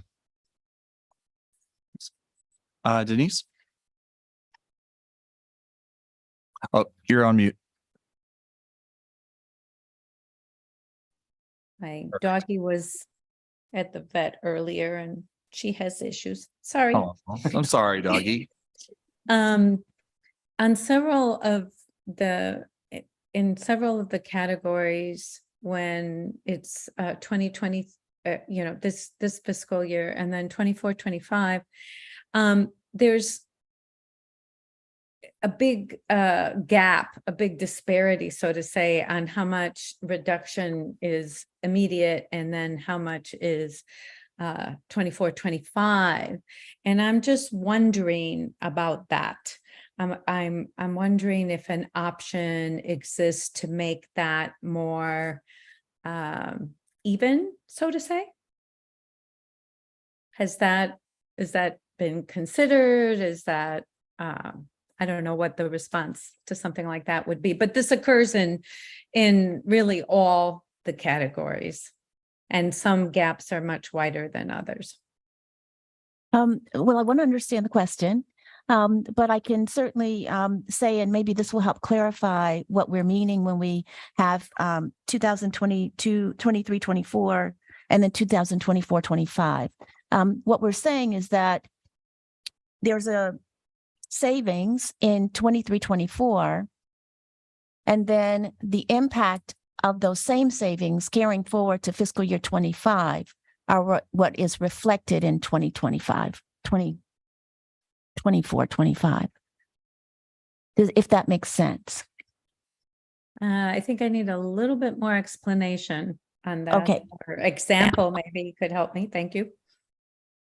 Does anyone have an example? Michael? Yep. Well, I was gonna say, part of it is that some of these things are one-time things that we're cutting that don't go forward, but really what you're looking at here tonight are 23-24 budget reduction packages. And the reason you've got 24-25 is some of those, you're not looking at 24-25 budget reduction packages. The reason you see those on the charts is because some of the 23-24 packages will carry over at least partially to 24-25. Next year, earlier than this year, when we're looking at 24-25 budget, you're going to see a new set of packages, right? So the 24-25 numbers you're seeing are just the carryover numbers. You're not looking, we haven't made our 24-25 budget reduction packages yet. So that number was arrived. That number, the number that you see For 24, 25. for 23-24 Okay. is essentially the same, the impact of those reductions in 24-25 as well. So there are some one-time savings that we are achieving in 23-24. Those would not carry over to 24-25, Okay. but you're seeing the balance of those. So we're achieving some one-time savings this year. And we're saying those same savings in 24-25 might be less. I Okay. think in one instance, it's more. Isn't that right? In one instance, it's actually more. If you look at academic affairs, you'll see the savings in 23-24, and those savings increase in 24-25. And Shelley, you can explain that too. And again, these are estimates for 24-25. So why it's higher in 24-25 than in 23-24 is that we have some mid-year retirements. So we want to get a full savings in 23-24. Okay. Thank you. Yes. Yes, thank you very much for the question. Excellent. Question in regards to information technology. Thank you for going back to the slide there. Two questions. One, have you received any ideas from staff, from the emails, from the Dropbox, and ways to create additional efficiencies? From the official Dropbox, I have not had access to those yet. I've had a few anecdotal suggestions and requests from folks, but right now, given how quickly we've recently invited them, and the turnaround has been short. So I share similar sentiments to, I think it was Lisa that said, I'd like some time to look at them and put some thought to what they've suggested. But anything that arises that seems viable, I will certainly bring forward. Excellent. Great. The second question, are any of these programs that we're not renewing the licenses, are they any sort of programs that do supportive student services? So like, for instance, we have a program that shoots text messages reminding them of like meeting with their academic affair counselor or, and things like that. Are there anything like that that directly allows us to either support students, communicate with students that are being cut or in this proposal? So the proposals that will be moving forward, one of the biggest ones was a development software, vendor software support contract that in digging deeply into understanding what parts of that software we use, we identified that moving forward, we could operate with in-house resources as opposed to the vendor support. So in that case, we're confident that we have the skill set in-house between the combination of student affairs and IT to handle that. The one-time savings piece, that's a significant chunk of that we're looking at is a request for a software that would make some processes a bit shorter. We have in-house solutions now. Unfortunately, there was no discussion when this was built up and considered to retire some things that we have in-house. So part of the conversation in determining whether we'll be able to identify savings there is in conjunction with the deployment, what could we use or what could we retire to capture savings elsewhere? And I've requested that team look into that and identifying those processes and understanding the nature of all the software titles involved before we make any suggestions on that moving forward. And so in that case, also, we're confident that we have technology in place now to support the needs of students, faculty, and staff. But we want to look into what the options would be moving forward. Understood. Any other questions? Seeing none? Chair Folnegi, we're going to have a little bit of a theme going on about the virtual Dropbox suggestions. Because we're still collecting suggestions from the college, then the team has not seen them yet. Understood. Want to let you know Thank that. you. I appreciate you answering those questions. Thank you. Let's move to student affairs. Well, hello, everybody, and thank you for taking the time to listen to student affairs budget proposal here. So looking at the process we used, we basically, I worked with the department heads, dean, directors, and tried to review every one of those budgets in detail to try and find out the probably the most comprehensive ways that we could make that 6% in our different areas without having an adverse impact on student experience. That was primarily how we came about it. How can we do what we need to do, but at the same time, not create more difficult scenarios for students in their attempt to gain higher education here at Lane Community College. So we looked at it from the lens of through the equity lens, looking at student services that are essential. How can we keep what we do, maybe enhance what we do, improve what we do, and yet still do what we need to do. And I think one of the difficult things for me in this process is that when I looked at each one of those budgets, I was hoping that we would have more materials and services that we might be able to cut. But I think I was the last to the scene of the battle and everything being. And so there was very little that was, I would say, available to do in that area. When it came to materials and supplies, we looked at what had been spent thus far in the past. Well, we looked at a few years back at budgets, trying to figure out where things were, where it maxed out the budget, what it maxed it out on in materials and supplies, and then also how COVID had impacted spending practices too. And so I think one of the key areas we managed to cut back on was professional development and travel budget for our areas. In that there used to be a lot more attending conferences, locally, regional, things like that. But a lot of those have moved to online now, or speaker events close by.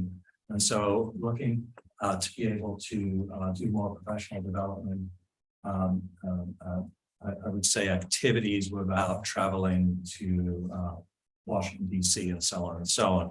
And so those, we looked at operational supplies, office supplies, and multiple areas like that to cut. And so we did what we could there. The couple of other things we looked at too was at the end of the day, and I think this is similar for most divisions, at the end of the day, most of our budget is in personnel. I think across the college it's over 80%. And so when it comes to making a 6% cut, it's almost impossible not to look at personnel when it comes to that. And again, we really looked at it from the lens of impact against the students, but also thinking ahead for planning next year, the year after. How can we best meet the needs of our students in a changing world with online and kind of what KLCC was saying, kind of everything's changing. How do we change to meet the needs of the future students of London County, both distant, close, and so on? And that's kind of how we approach what we do, thinking ahead and what we'll need soon, and also research. Mike? Thanks, Austin. Thank you. I've heard several references to 6%, and I thought we had sort of driven a stake in the heart of that idea in favor of being strategic.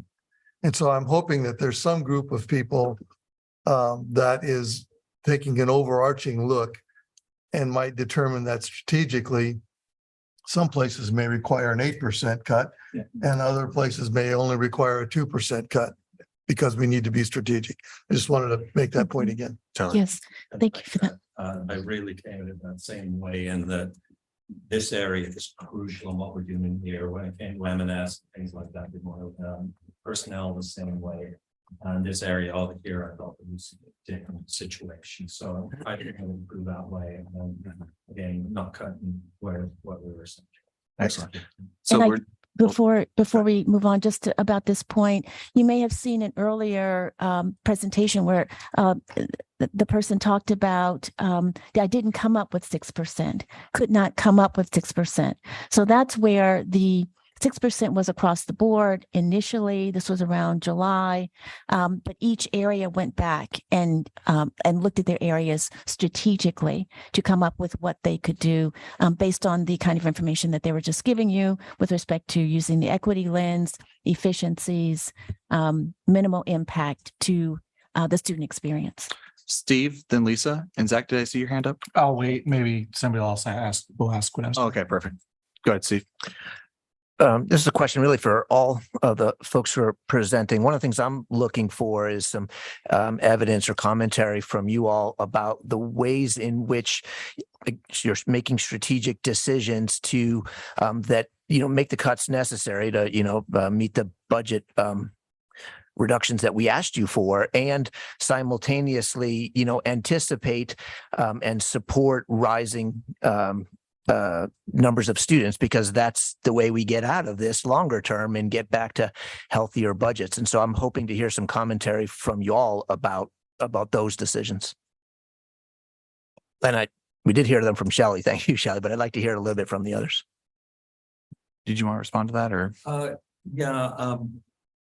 Basically, what I'm looking at doing is, looking at the model we have in student affairs, adapting, as I was saying, kind of strategically thinking about the future, looking at how other institutions are also doing similar in different parts of the country, my colleagues in many places, and to think about that from a kind of a service perspective of long-term viability. And if we do that, if my area is focused on entirely, pretty much what we do is new enrollments and student success, and the more focus we can pay to doing that, having the right people in the right roles to do that, the more chance we have of getting a long-term increase in new students, and also retaining, working with academic affairs to retaining as many of our students as we possibly can, and meeting also the new state funding formula. As we're looking at initiatives, figuring out the new state funding formula and how that can also match what we're doing as we're planning, as we're thinking ahead. So that's where I'm. You may recall too that in the board retreat, I shared a slide on I believe it was the 5 areas that Student Affairs is planning to work on, based on some information that we had received from in person from some consultants, ACRO consultants who took a look at our enrollment system. And so Columns area will be focusing on those as well. And that may include some alignment, I would say, around those areas. Lisa, and then I'll put myself in the queue. Okay. You. So I heard Shelley describe how the personnel cuts were achieved by not filling open positions. And so I'm wondering in student services, if that's the same. And if not, how many positions does $551,000 represent? In my area, we have, I would say we've got a very rich history of not filling open positions in student affairs, primarily classified and managers. This has been happening for a while, to be honest, and money. And I've gathered some of that information from my direct reports over the past few years. And so we've had those kind of savings as a constant. And as for personnel, I think we're going to be sharing that detail in the executive session. So, The number of employees, that's all in more detail. okay, so you're saying that these positions are not, the savings is not from open positions. You are cutting in and out a little bit. Okay, sorry. I So can see Denise, Kevin and I all like leaning forward. yeah. sometimes, but- Oh, sorry, I do apologize. Let me clarify. So you're saying it's not from open positions, but how many positions is it? And my understanding is we shouldn't talk about exactly which jobs and whose jobs, but it's okay to say how many that number represents. Well, I wonder if we can have Mike actually weigh in on that, because we are going to go into executive session to have more detailed conversation with the board about positions. Yeah.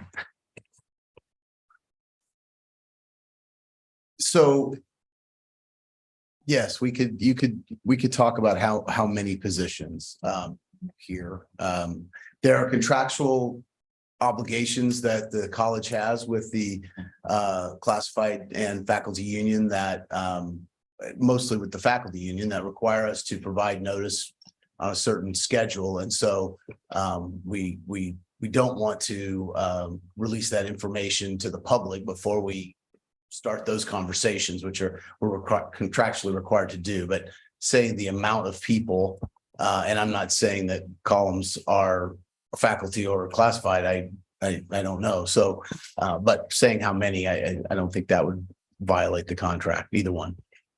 I think there were around, am I right, about 30 positions all total, roughly, with swirl and other positions? So 30 positions just in student affairs? Because No, overall. Okay. Overall, but there quite a bit of that was swirl. I think Shelley talked about 90% of personnel in her area was swirl, but we'll give you more details on that. We want to respect the dignity of the people who may be affected by these by any of these reductions. The college is incredibly nervous. They're fearful of what is happening right now with the budget reductions, and so we have been sensitive to that and probably overly cautious. And I appreciate that, that we are being sensitive and intentional and having a very deliberative process. Because I agree, this type of situation creates a lot of fear. And I can't help thinking about the fact that one of our priorities is climate, and that, you know, it's not going to engender a better campus climate as we move through this. So anyway, I appreciate the effort to have sensitivity to this. Thank you. Zach, go ahead. But if it was appropriate, I think that in the responses to information, the percentage of people that would be, potentially let go versus not filling positions was included in that. So I don't know if that's worth talking about now or later, but it is in the responses to questions for the general amount, but not for the sub areas. Yes. Thank you. My question, is student government impacted in these budget reductions? No, student government is not impacted by this. Thank you. Any other questions before we move on to the next topic? Oh, Zach. At some point, it would be nice to get the breakouts of personnel and material services for 24-25 also, rather than just the total for 24-25. Mhm. Thank you. Understood. All right, thank you. Finance and operations. And we'll have Jennifer Hayward, who is our interim AVP for facilities, to talk about the finance and operations section. Thank you. So in the area of finance, savings represent efficiency improvements and cross-training to help cover peak workloads among the areas.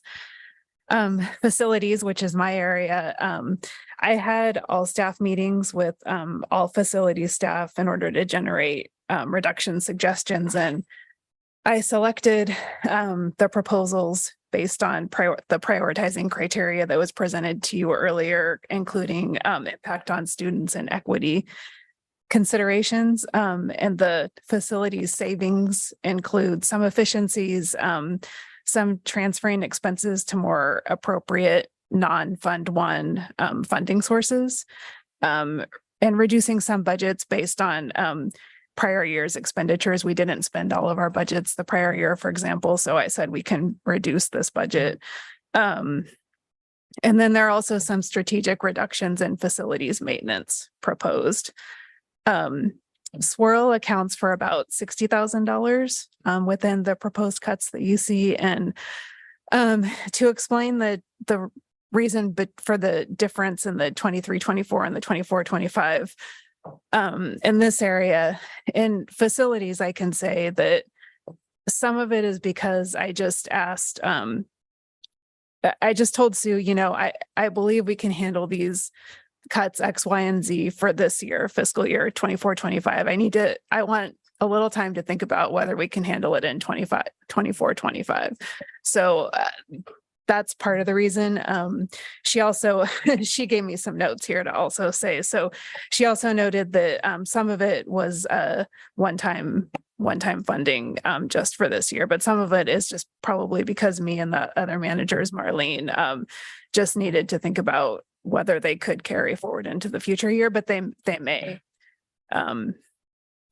And just a couple examples of M&S reductions. We're proposing reducing our custodial budget for the reason that we haven't been spending it all the past few years. We think we can do some energy savings because the OSHA rule and the union MOA on COVID ventilation have sunset.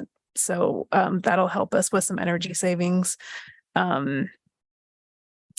A couple examples of things that our facilities budget had been paying for that we can transfer to other funding streams, like our motor pool is a self-support fund, and we've kind of been augmenting some activities within the motor pool with facilities funds. So one proposal is transferring some expenditures to that funding source. So those are a few examples in my area. Thank you, Jennifer. Yeah. I don't know if there are any questions, so excuse me. Steve, then Mike.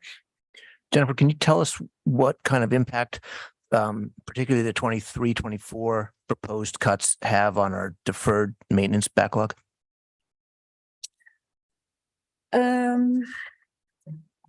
Well, I will say that before we even started talking about the 6% budget cuts for this year, $700,000 was already cut off of our major maintenance budget. So that's an impact right there. But these cuts don't really further cut into major maintenance type projects. It's more like the everyday kind of expenses that I talked about, the kinds of examples that I gave for the most part. The one area, I'll just say that. The follow-up is I know there's these established, ratios, the spending we ought to be looking to do per square foot, et cetera. And I think that for the last many years, we have undercut that because this is often an easy place for us to look for savings when we need it, right? Unfortunately, we go to your area. how badly underfunded, relative to those ratios might we be should we move forward with these additional cuts? I didn't calculate out that percent. That's a good question, but it'll be more so. Yeah, it's a good point. And despite that, right, there's pretty significant cuts into the operations budget. I think you're saying, despite all of that, despite sort of best practices, ratios, all that sort of thing, you're saying you think you can make it. It's not going to be easy, but I think we can handle it for this year. Mike, then Zach, and then Denise.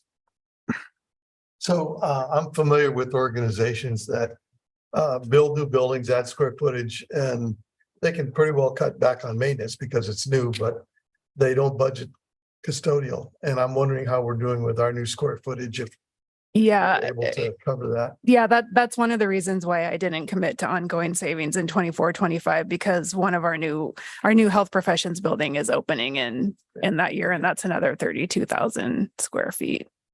Thanks. Yeah. Zach? What is the revenue enhancement idea? Oh, yeah. It's technically in our area, it's not really revenue enhancement. It was just revenue enhancement / other funding sources. And the other funding sources were the things that I talked about, like transferring some expenses to motor pool. I had shifting some of our facilities costs to KLCC. Jim talked about that. Those are other examples. Yeah. Denise? That was my same question that Zach just asked. Excellent. Any other questions? All right. Thank you. Thank you, Jennifer. College operations, Shane.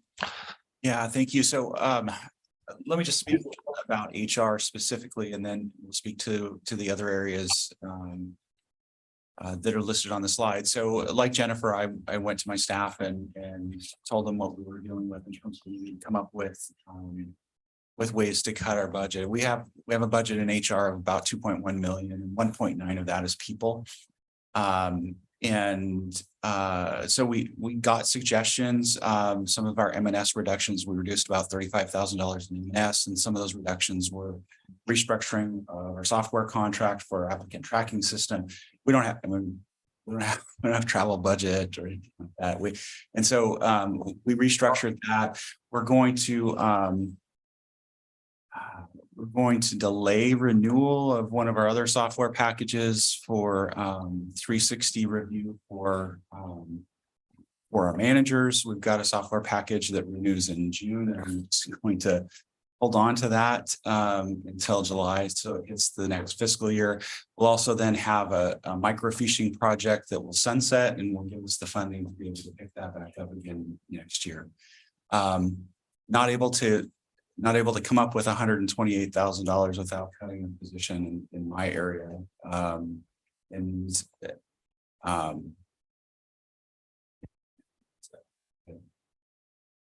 This is tough work. This is really tough work. I don't have any classified employees who are not stars. So this is tough.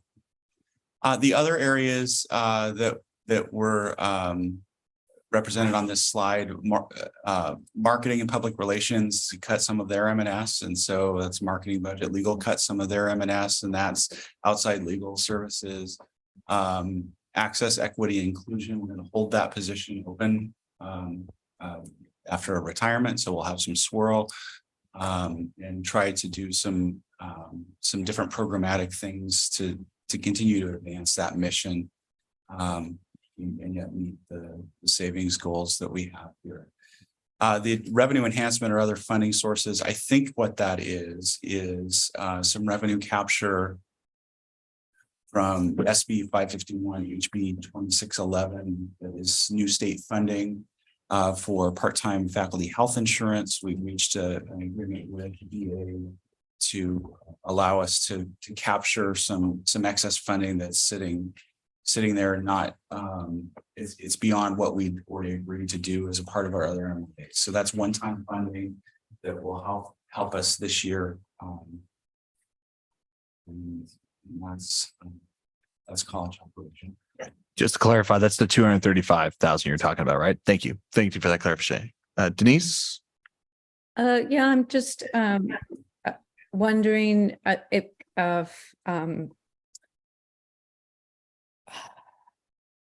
in some of these areas, for example, just how many lawyers does LCC or law firms does LCC employ?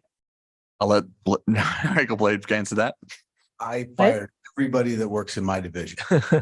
I'm a division of one. Okay.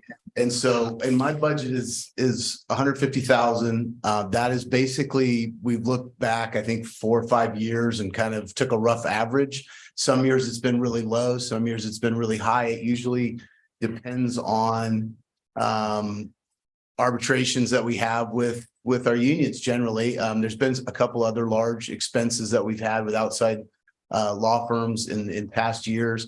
So, you know, my budget is sort of one of those that you just kind of hold your thumb up and guess at. And as I told my colleagues on cabinet, you know, if we have a year where we don't have much in the way of arbitrations or grievances that we can't settle, then, you know, the vast majority of my budget gets swept, right? I mean, it could go back into the general fund. That's you know, I probably use $7,000 or $8,000. One is for NACWA, which is the National Association of College and University Attorneys. We have a membership there. I have to pay my bar dues and I have to take continuing legal education classes. That's maybe $5,000 in a year. So the rest of that is just sort of sitting there on a contingent basis. But alternatively, if we have a really litigious year, it could go well over $150,000. So you know, mine is a real amorphous number. If you're asking how many outside law firms that we have relationships with, it would currently be 3, but they're utilized for different things. We have utilized one other one on an occasion since I've been here. So yeah, it's multiple. So just to follow up on that, and thank you for your candor. Are we being sued? Do we have lawsuits going on? We currently are not being sued by anybody. No, usually when usually when I say litigation, it's sort of, it's LCC on LCC litigation, right? It's arbitration meetings over grievances. Lisa, then Mike. This question is for Dr. Bolger. Stephanie, I'm wondering if you could speak to what the president's office has thought about in terms of budget reductions. Thank you for the question. I don't know why I don't have a slide. Maybe I'm in the other college operations potentially. So there have been a few positions that have been vacated over the last year. And those positions have not been refilled. And in fact, our executive assistant to the president and liaison to the board is doing the job of 2 individuals right now. And so that's one of the positions that has not been filled. It's part of the swirl. So anything that anyone who's left the institution, and I think most of the board members know who those individuals are, those individuals who report to me, those positions have not been filled. Thank you. Mike? Thanks, Austin. I am back to slide 2 with the Moody's comment, more structurally balanced operations. So my question is, I'm assuming that every year when we adopt a budget, it was balanced. Yet we find ourselves in this position because we either generated less revenue than we thought we would, or we spent more than we thought we would, or both. And so my question is, what are the chances that all the work we're doing is going to really turn out to balance at the end of the fiscal year? Well, there are a few pieces of information that we don't have right now. And we are hoping that we will have that information by December along the way, you know, the months from now until December. We hope that we will have that. We hope that we will know what our state funding picture looks like. We hope that we will know a little bit better about when we may receive the ERTC.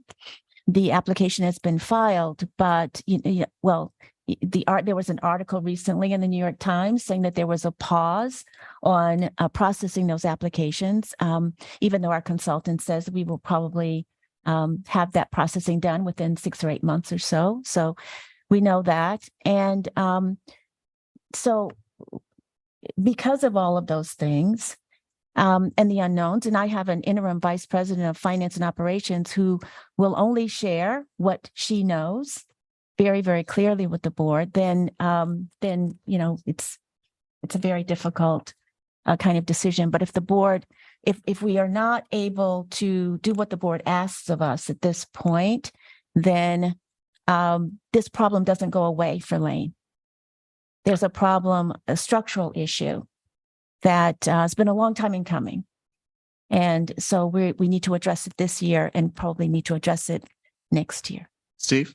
And Mike, my observation in part anyways, is that over the last several years, every one of those budgets projected an increase in number of students and credit hours ultimately, and didn't materialize. And so this year we actually do see that a little bit, but the actual projection for those increases is actually something like 5% year over year.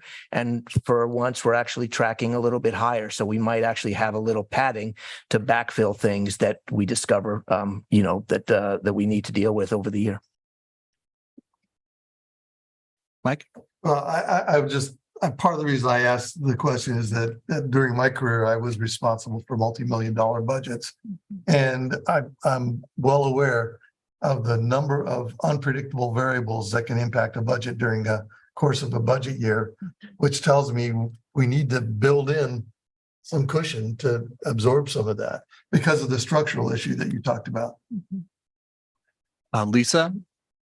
Yeah, I just was curious, are we at the last slide? Because okay, great. I can hold some of my questions until this. Is this the last slide? Yes, it is. It's the last slide. Excellent. Okay. So we are proposing as next steps to go into executive session this evening. We will have a review of the Dropbox suggestions.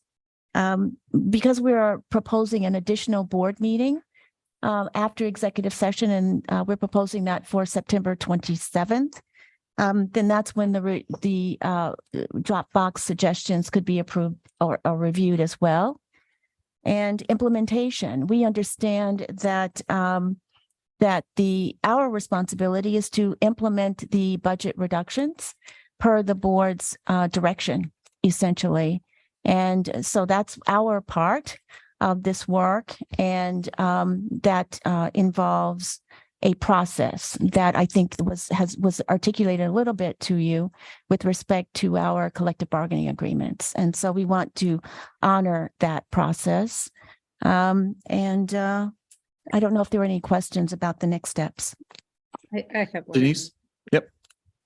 Yeah, can we get the Dropbox suggestions like immediately? Would there be any reason why we can't? Because a lot of the people in the various reporting categories also have not seen it. And to see it at the same time that we're meeting, I think that's very difficult. It's good for me, I can only speak for myself, to have time to review and think through what the options or suggestions are. Okay, we want to give the institution some motivation to be able to submit suggestions and not think that that time period is over. But certainly we can share those suggestions that we've received with the board. All right, Steve? And then Steve, then Lisa.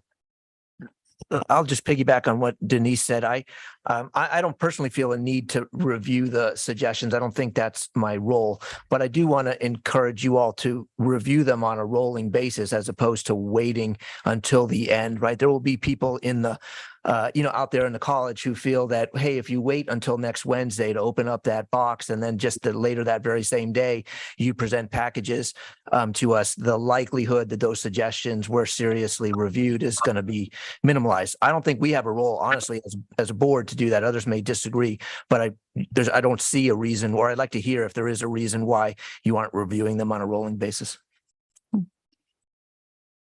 Lisa? Did Steve have a question? I think he did have a question. I think he did have a question. So it's the timing of what we're asked to do. And so what we're presenting to the board now are the $3.8 million in reductions. We will absolutely take a look at the virtual Dropbox and all of those suggestions and open it up to the college community and get more suggestions. Those suggestions will be very, very helpful to us, not just this year, but next year and the year after that. I think it's probably a practice we should be involved in terms of having that Dropbox open. In fact, I plan to have it open this entire year for that reason. And so maybe there are some suggestions that could be implemented today. I've personally taken a look at them and I haven't, they are very, very good suggestions and some of them are captured already. Lisa and then Zach. Okay, thanks. So piggybacking on the additional suggestions, I am wondering, I have two questions actually. I am wondering, have we investigated or discussed furlough days with our employee groups? No, we have not. Oh. No, we have not. All right. Okay. Is there a reason why not? And is that an option? Seems like we could be looking for additional options. So furlough days are really difficult to do with our faculty group because of the loss of instructional days. Really, the only possible days that could be available are non-instructional days. Those are the ones that are spent either in the in-service they're going to be at tomorrow, right, or in class prep or assessment. It's possible that you could do furlough days with managers and the classified groups. The challenge is, so for those of you who've been here for a while, you may recall we did those during the pandemic, through the WorkShare program. And the reason it worked at that time is because folks weren't claiming unemployment for those furlough days. The college is a reimbursable employer when it comes to unemployment. So whatever benefit is paid to an employee through the furlough, through unemployment, we get billed directly for that full amount. And so you end up not saving money in a furlough. The only reason it worked at that time is because people were able to get the WorkShare benefits instead of claiming unemployment. And so that's why it's less attractive as an option, right? Okay, and my second question was about materials and services, M&S, and I wanted to go back to the decision that was made during the budgeting process. Some of our incoming board members may not be aware of this initiative which occurred during the budgeting process, but in the initial budgeting process, we directed 6% from the M&S budget to create the Lane Forward account. And I have asked a couple of times to have additional information about the Lane Forward account. Still have not had an agenda item to discuss that project. That would be great under these circumstances to have more information. I've heard different things and it's changed over time. So I don't know where that initiative is at, but essentially if in the package summary, we are cutting M&S by 22% in this budget cutting cycle. We already diverted $250,000 or 6%, if I'm remembering the numbers correctly, to the Lane Forward account, which means that we will have ultimately cut materials and services by 28%. And so I think it's worthwhile to have some additional information. It doesn't have to be tonight, about what is happening with that account. And if it makes sense at this time to move forward with that project, since it is a new initiative, or if that might be a way to leverage additional savings. Dr. Balcher? Yeah, I appreciate the suggestion. That was not actually one of those in the virtual suggestion box. Perhaps people in the college, and once they find out more about the Lane Forward Fund over the next month or so, then they will be very excited about it. So the Lane Forward Fund, the thumbnail is that it is an investment in our people. It's critically important to the institutional culture for people to be motivated and for people to be engaged in the institution around our student success vision, around our vision for positioning Lane to be the workforce hub of Lane County. And so that's what this fund does. And actually, Board Member Fragala, I heard some support from the board for the Lane Forward Fund during the budget committee process. The Lane Forward Fund, just like everything else in the institution, took a 6% cut from it, but it's the innovation fund for this institution. And so I can certainly share more information about it, but it's an innovation fund to invest in our people. And Go ahead, Lisa. you say, when you say invest in our people, what does that mean? Does that mean it's going? Because at one point, so yes, I'd like to hear more, because at one point I heard it was like a grant program that employees could apply for money to try new innovative ideas regarding specifically climate. At another point I heard it was around all three goals, or not goals, goals or priorities. And then another point I heard it was potentially going to be used to pay for membership to a national organization. So I'd love to hear more either now or next week about how it's investing in our employees. We'd be happy to do that. And I didn't catch the number. What's the budget of that?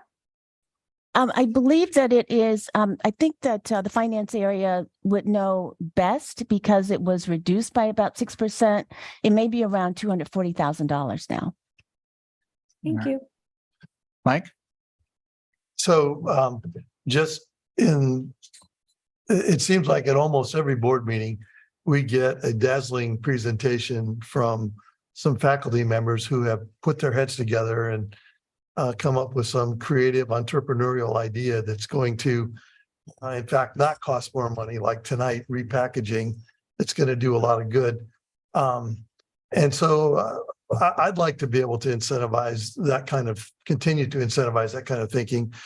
Austin, in conversations with you, almost every conversation, I hear the word entrepreneurial and creative. And I think that those are valuable words.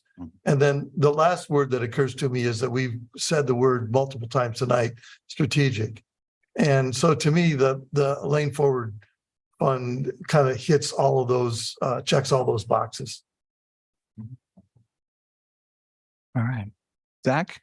And I also want to encourage, if you haven't had a chance to speak during this presentation, I want to encourage those to be able to have a chance to as well. Zach? So I'd like to go back to my earlier question of the implementation timeline. So we got an email earlier today, and I think it was mentioned that any proposed staff cuts would require a 30-day notice to faculty. Is that accurate? We'll get So it's a 30-day notice to the union, and then at the end of that 30 days, there's another 60-day notice to the actual faculty member. So it really becomes a 90-day period, which is why there's some, to the extent that there are faculty that are part of the cuts, that's why Lisa was talking about this is fast. Well, it's fast because in order to do that, our deadline is approaching. I think looking at the days, I think it's October 6th for having that conversation with the union to start that process. Prior to winter term start. Prior to winter term, correct. And does that rule apply to classified as well, or just faculty? Shane? Classified have a 21 working day notice in the. Thank you. All right. So when would the process officially start then for that 21 days?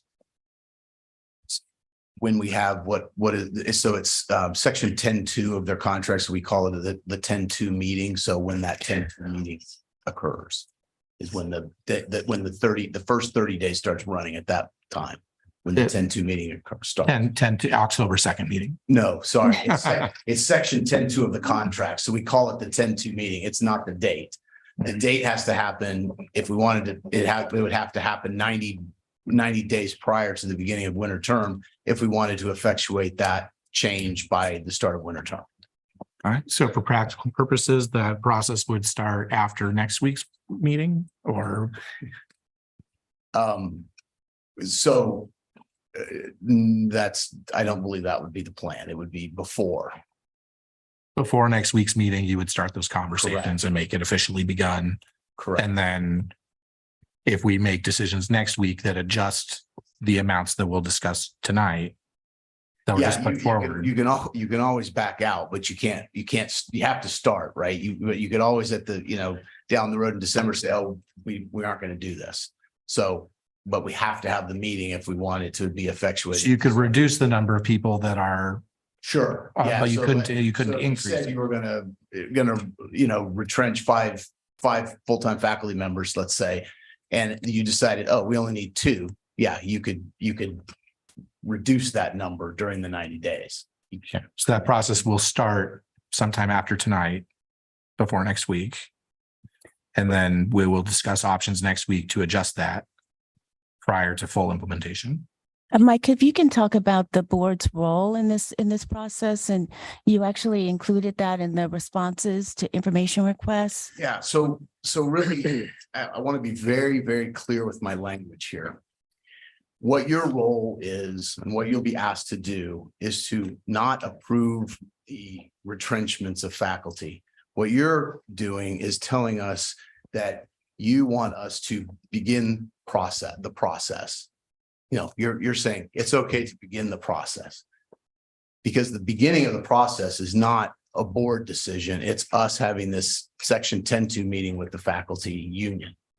So we would have that 10.2 meeting with the faculty union, and ultimately it depends on whether or not you all would have to ultimately approve the decision. It would depend on whether it was an elimination of a program, for example. That would be under your control. The actual retrenchment of a let's say in English, English, we have, 25 or so. If it was just one English, and I'm not saying we're doing English professor, but that's just an example.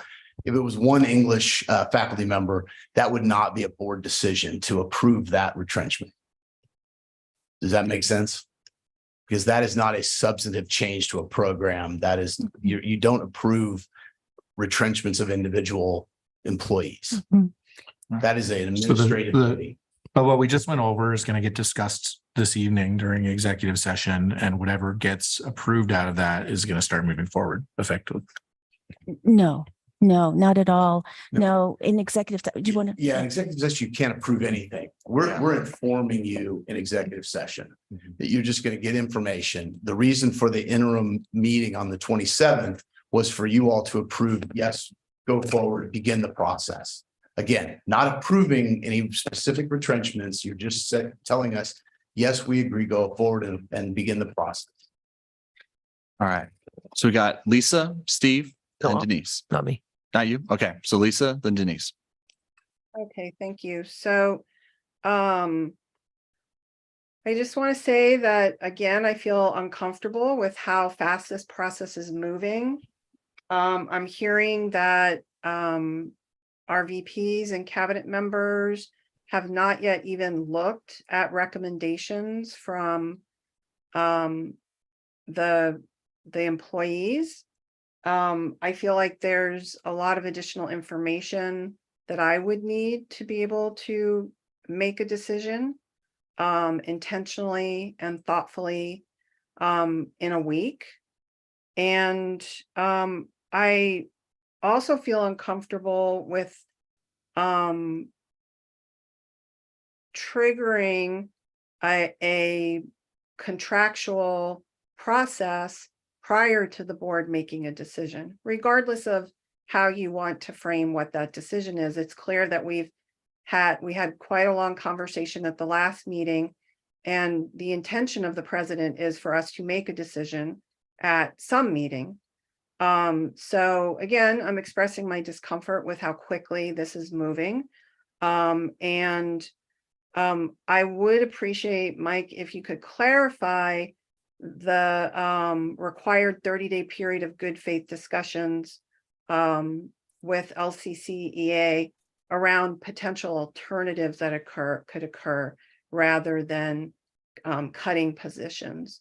And, you know, of course, that would not be, yeah. So again, I'm questioning the timing, but could you explain that piece, please, of the contract? Yes, so the section 10.2 meeting is the first meeting. It triggers the running of the 30 days. During that 30 days, we would meet with EA representatives to discuss other alternatives to actually retrenching the specific specific faculty members. So that is the 30 days whereby we would work with EA to try to come up with alternative solutions, discuss potential other ways of doing whatever it is that our goal is with the retrenchment. At the end of the 30 days, assuming we haven't changed our mind and come up with an alternative solution, that is when we would notify the specific employee. Now, when I say notify the specific employee, that's an official notification from the college. I mean, I think it would be naive to expect them not to know before then. In fact, if I was the EA president, and I'm not, I don't want to speak for her, but I would suspect she probably would notify those folks themselves. So they will likely know, but they will get an official notification from us at the end of the 30 days. Then you have 60 days where we can still discuss alternatives. But that gives everybody that gives us time to figure out what's going to happen, because when we retrench somebody, that doesn't mean that they're gone, right? They're not gone from the college. We have all kinds of contractual rights that those folks have. And if they're certified in a different area and they have enough seniority, then it becomes a game of bumping, right? And so then Shane's group gets involved heavily during that 60 days to figure out exactly how it's all going to play out, right?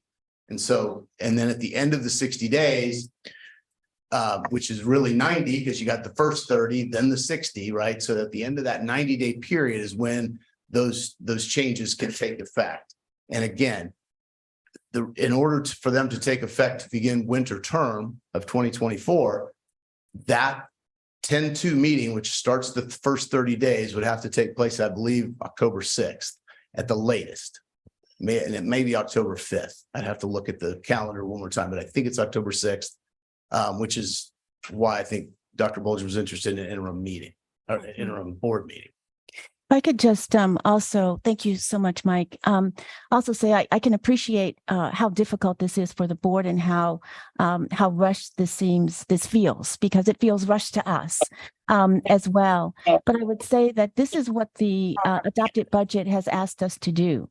And the board, would like for the board to also recognize that the reason we are moving this quickly, and you may recall that one of the guiding principles talked about an expedited process, because we needed to demonstrate to the board that we had good faith with respect to the adopted budget. And to do that and to realize the savings decrease every single day that the college is in operations this academic year.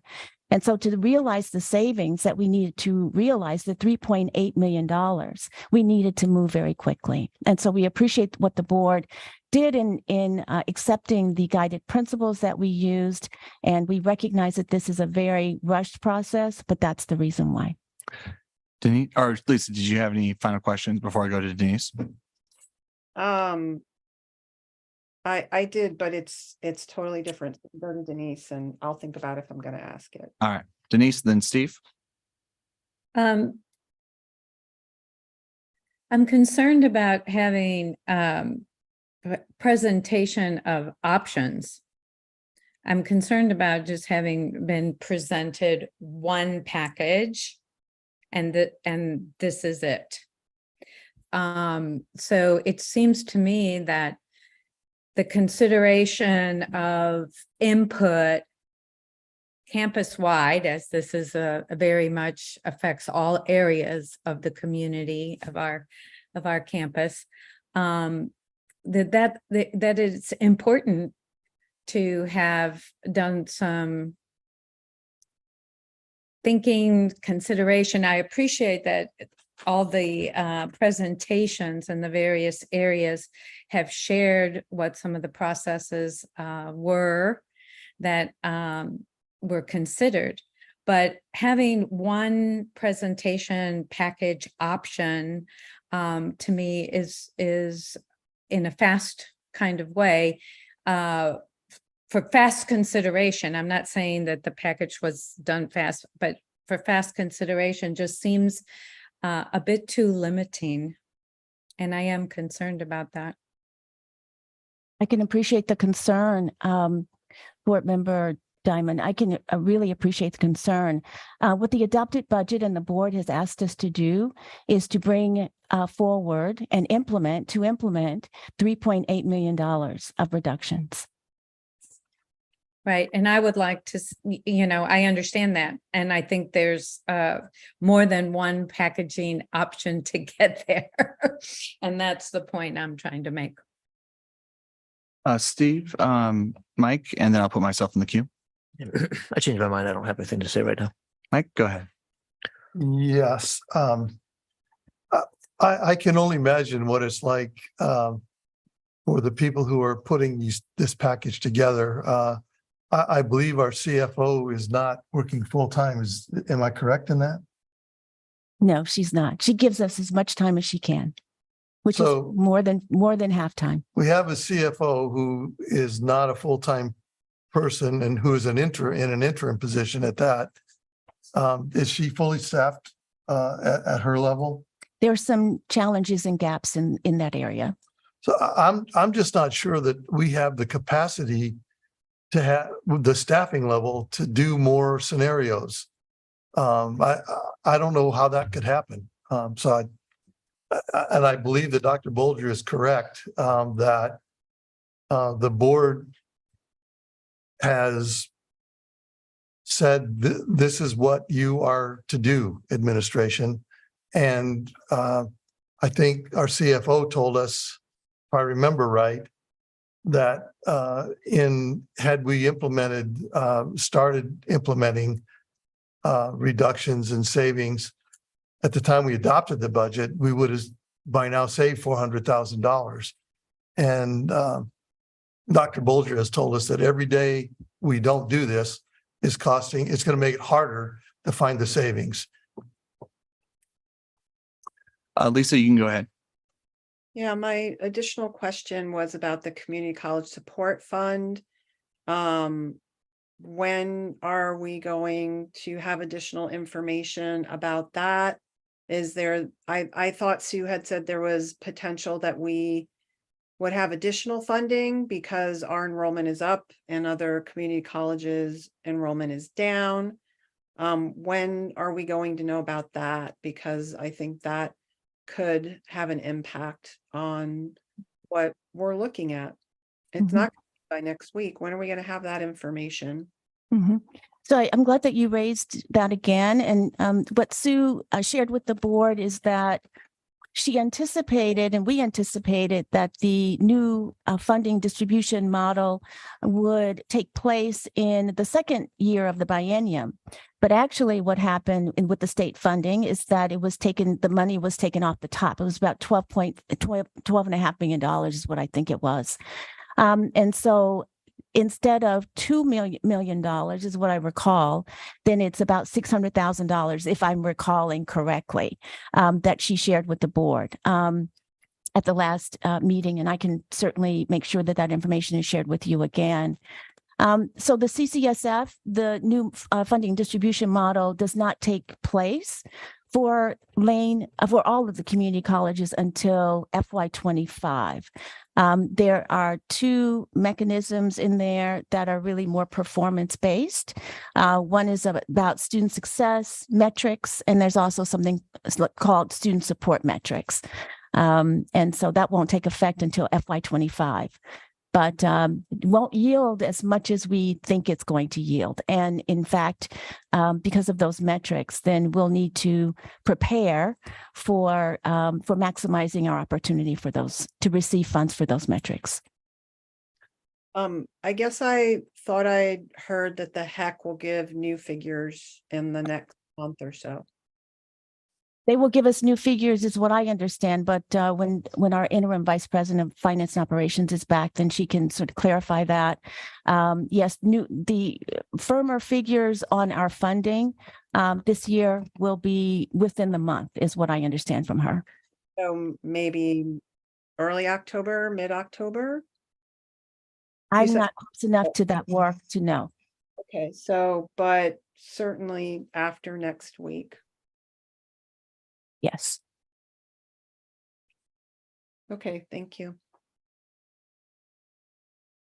I'll make a comment in here.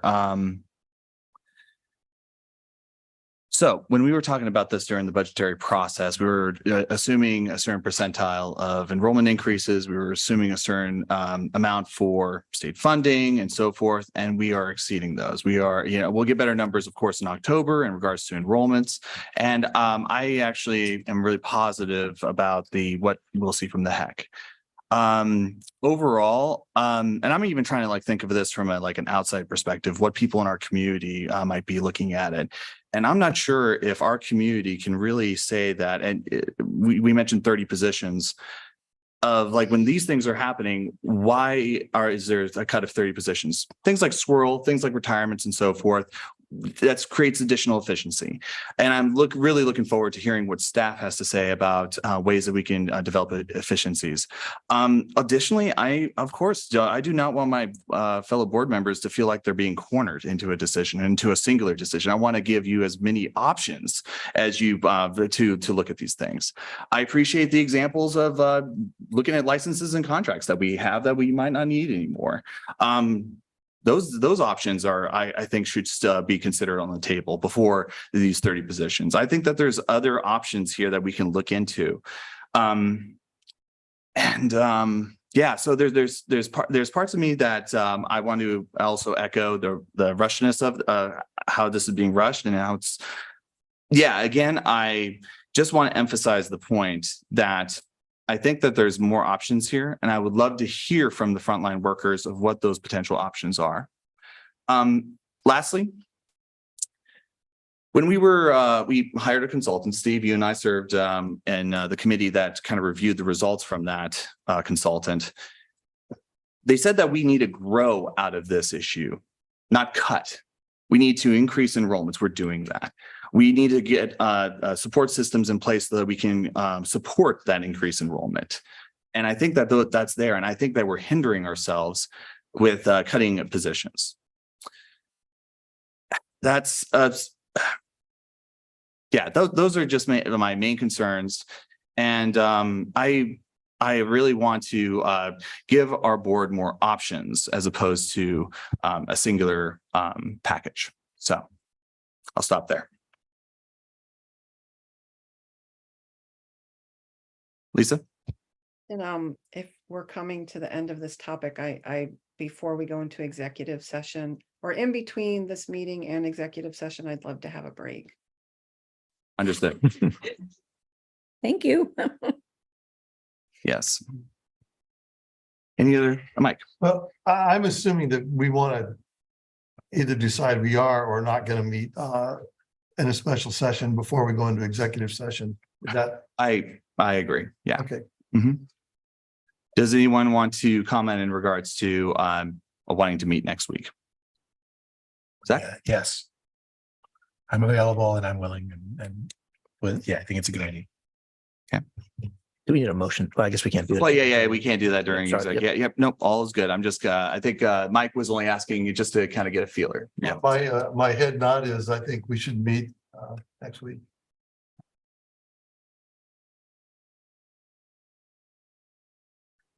Personally, I feel that there's additional information that we need. I would at least like to hear from the HEC before we make a decision. I'd like to hear what frontline workers are saying. I would love for our cabinet to see, read those comments and look for opportunities.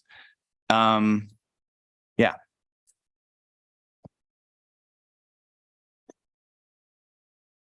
Kevin. Yeah, thanks for the comments. I've been sitting and listening all evening and appreciating the questions and the expertise and the experiences of my fellow board members. And I have a lot of the same perspectives, but some slightly different ones that I want to share right now. And that is, I don't know that it's the board's role to dig into the operational aspects of this decision. We have given the president the order to find $3.8 million. And that's the proposal that's come back. And I think there's been some good questions tonight about, hey, maybe there's some more additional information that we need to factor in to our decision. And I appreciate that. And I don't want to frame the conversation in either a cut or grow solution, because it's going to be a combination of both. And I believe that we are under some time crunch here. So given the fact that we've been given information that, you know, the longer that we wait, the less potential savings there are. And I get that. That's an important fact. That's an important financial fact. And I think that we as a board must move forward and support the implementation of the adopted budget. There's some nuances that I heard tonight, and which I appreciate. But in my mind, we're under a considerable time crunch. Time is of the essence here. Now, does that mean we need to make a decision next week or the following week? I don't know if a week here or there is impactful, but I do know that we're nearing that time where we do need to make that decision. Thank you. Chair And I'm Flanagan. tired, and I don't know that that was very articulate, but hopefully I made sense. It did. I would- President Bolger. Thank you. I would refer the board to the responses responses from information requests also on page 2. And Sue Fahey actually talks about the impact of the budget, not doing budget reduction. She says savings would be approximately $250,000 if the decision is made in September. And if decisions or implementation is delayed to October, savings would be approximately $175,000. So she was just giving the board some indication of how quickly the savings are reduced the longer the board waits. Steve? Yeah, just a brief comment, largely echoing things Kevin has said. I think I'm of similar kind of mindset on this. I mean, this is what barely surviving feels like, right? It's not a fun place to be. And we have charged our staff, our expert management to give us the best proposal they can to meet the challenge that we set for them, $3.8 million. which, philosophically, I feel like we have largely done, we did the majority of our work, honestly, when we set this in motion back in, I forget the dates, but, May or June. And the follow-up work that we're doing now is mostly to ensure that the processes, that the totals that we asked for have been met, but also that our principles have been met, right? That there's this, that they're thinking about this from an equity perspective, that they're doing it strategically, that they're trying not to harm the efforts to grow ourselves out of this mess, right? So that we are still staffing ourselves such that we can accommodate the increased enrollments that we're hoping for. So my philosophical approach is I'm looking for those kinds of comments, for that kind of evidence. Did you follow the process? Were you strategic? Are there perhaps, are there any suggestions that we're making here tonight that are causing you to think about this a little bit differently? But I don't think it's our job to say to the management that, we hire one, executive, and then there's a distributed set of responsibilities to hire a whole set of other managers. It's our job to trust. We are in a team game, and we are now trusting our people on the field to make those decisions, to move, the ball down the field, to use a terrible analogy. And that's a limited role that we have to play. And it's not a fun place to be. None of us want to be here, right? But we are in a barely surviving mode, and we're trying to figure out how to get out. And we've set a course. And we're going to, if we don't follow it, it's only going to get worse, right? It's not that it gets worse just day by day. We're told that if we don't make these decisions or put these decisions into action by a certain date, then we don't just risk another day. We risk a whole nother, whatever it is, 90-day term, right? And then suddenly you've delayed everything until the beginning of the spring term. And then what's going to happen? The staff are going to come back to us and say, actually, it's not 30 positions anymore. Now it's whatever, that many more. I'll just put myself in the queue really briefly. So $75,000 difference between waiting till October. Napkin math, right? Well, Go ahead. That's only one issue. Okay. That's not the 3.8 million. That's Understood. 200. So think of it in a percentage. Right? Okay. So you're talking about $75,000 up 250,000. What percentage is that? That's approximately what, 30%, 40%. So when you're talking about 3.8 million, what's 40% of that? That's what you potentially could be losing, not 75,000. Thank you. Yep, Zach. So I recognize that the board last year set this process in motion and delegated this 3.8 million of the budget to be decided by the president. Just to say, I appreciate this information and including us in the decision-making process to the extent feasible. With regards to, meeting, timeline, it does look like we are on a relatively fast timeline. But just to say that I think we can look forward and think, so if HEC gives us X amount more money, we want you to do Y differently, is a conversation that we can have.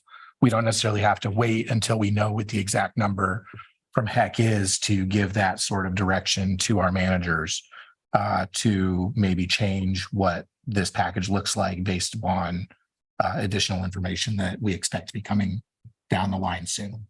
I appreciate that comment and would agree with that we will be as flexible as we can, but 3.8 million is our number because that's the number we were given. So, but we will be as flexible as we can. Absolutely. Lisa? Yeah, I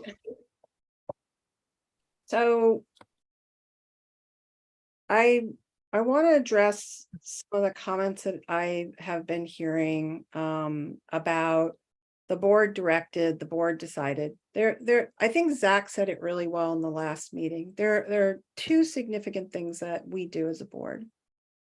And one is to hire the president, and two is to oversee the budget, make budget decisions, particularly those that impact programs and services to students. And that's what we're doing. And I think that's why we're headed in the direction, whenever that may be, of this board making a decision. And yes, that may be hard, but I think it's part of our fiduciary responsibility and our commitment to the college to do this in a reflective, intentional way. And I welcome that challenge of doing that in a welcome and intentional way. I also would like to say that we set up, so yes, this budget is balanced. The board created the $3.8 million shortfall with a decision to create a reserve. That was the reason the board directed the president to create 6% cuts across the college, to create a reserve for three things: for funding levels not meeting a certain level, they exceeded it; for enrollment targets not being met, we are on track to exceed that. And the third thing was for the, I can never remember the acronym, but the EAAC, the Employee Retention Credit, or whatever the acronym is for that.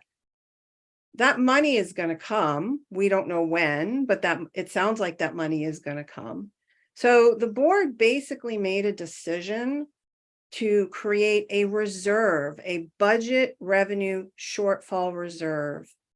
And at the time that we did that, we said that if we didn't need it, we didn't need it, that we would implement it if needed. So I would really like for the board to think about, what does it mean for us to need that reserve? And I'm not saying that I don't think we don't need to create some savings, but when we look at the timeline for making these decisions, we've met those three, or are meeting those three areas that we created the shortfall reserve for.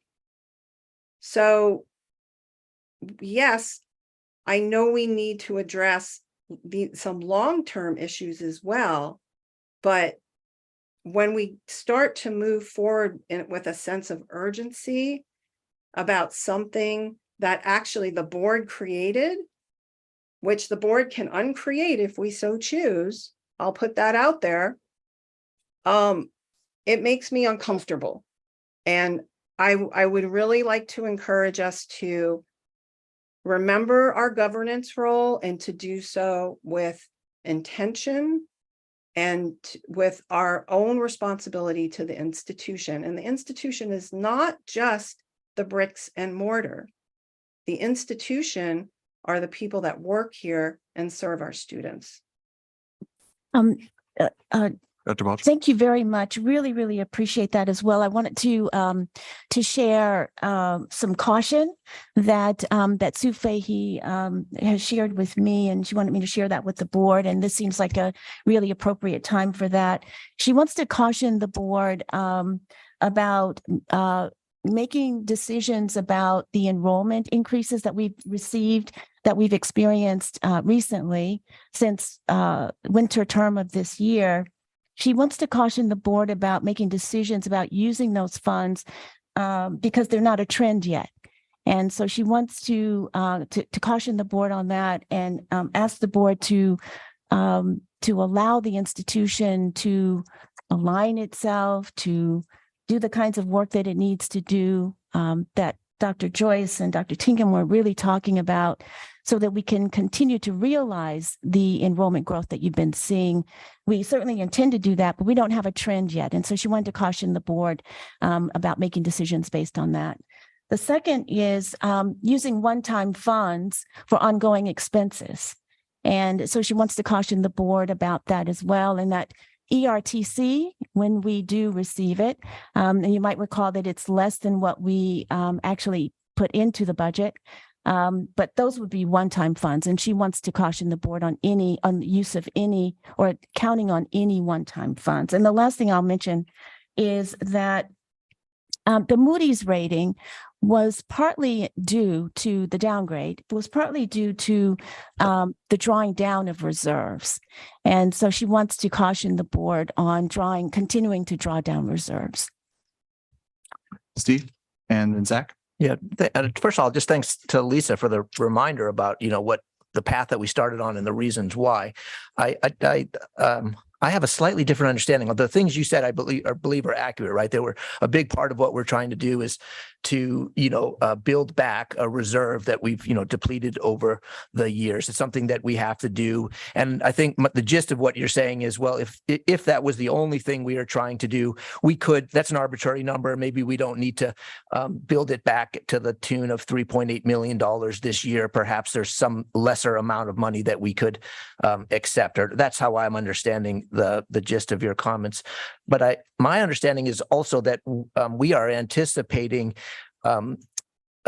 additional budget shortfalls next cycle. And what we are doing now, what the proposals are offering us is to build back the reserve this year, but also to spread that pain that we anticipate continuing into next year so that we don't have to do it all next year, that we need that 3.8 million. It's somewhat arbitrary, you're right, but we need that 3.8 million partly to build up a reserve, but partly to help us to take the first step in a two-step process to balance our budget over a multi-year period. That's my understanding. It's more than just building back a reserve. Thank you. Zach? If the community college were to, do this package to reduce expenses 3.8 million so my understanding is that our reserves were brought down to something like 4 million. And if we were successful in this, it would increase next year to 8 million. Is that? I actually don't have the numbers for you. I just don't have the numbers for you. Okay, but to say that wherever we're at with our reserve now, if we're successful in this, then our budget would have a $3.8 million surplus that would go to refilling the reserve? No, yeah. Shane, did you want to? No, let's say it this way. We would have money going to the ending fund balance or the reserve if those two conditions are met, right? If we have sustained 5% enrollment growth, that means that we didn't need that $2 million of that portion of the reserve for revenue shortfall because we didn't have a shortfall. For the ERTC, we know that we're 700,000 in the hole because we're getting less than we initially budgeted on. That may offset with state funding, but we probably won't get that until after the fiscal year is over. So best case, maybe it goes to the ending fund balance. But if we're short on any of it, we have a dip in enrollment or ERTC comes in less than we thought or doesn't come in until the end of the fiscal year, then we're going to need that money to make the payrolls that we've got people on the books for. Does that To make not sense? have a deficit. To not have a deficit, that's right. Thank you. Lisa? Can I ask what the ending fund balance is in the enterprise fund and Fund 9? I'm sorry, I don't have that, Lisa, at my fingertips. We can get that information for the board. Okay, thank you.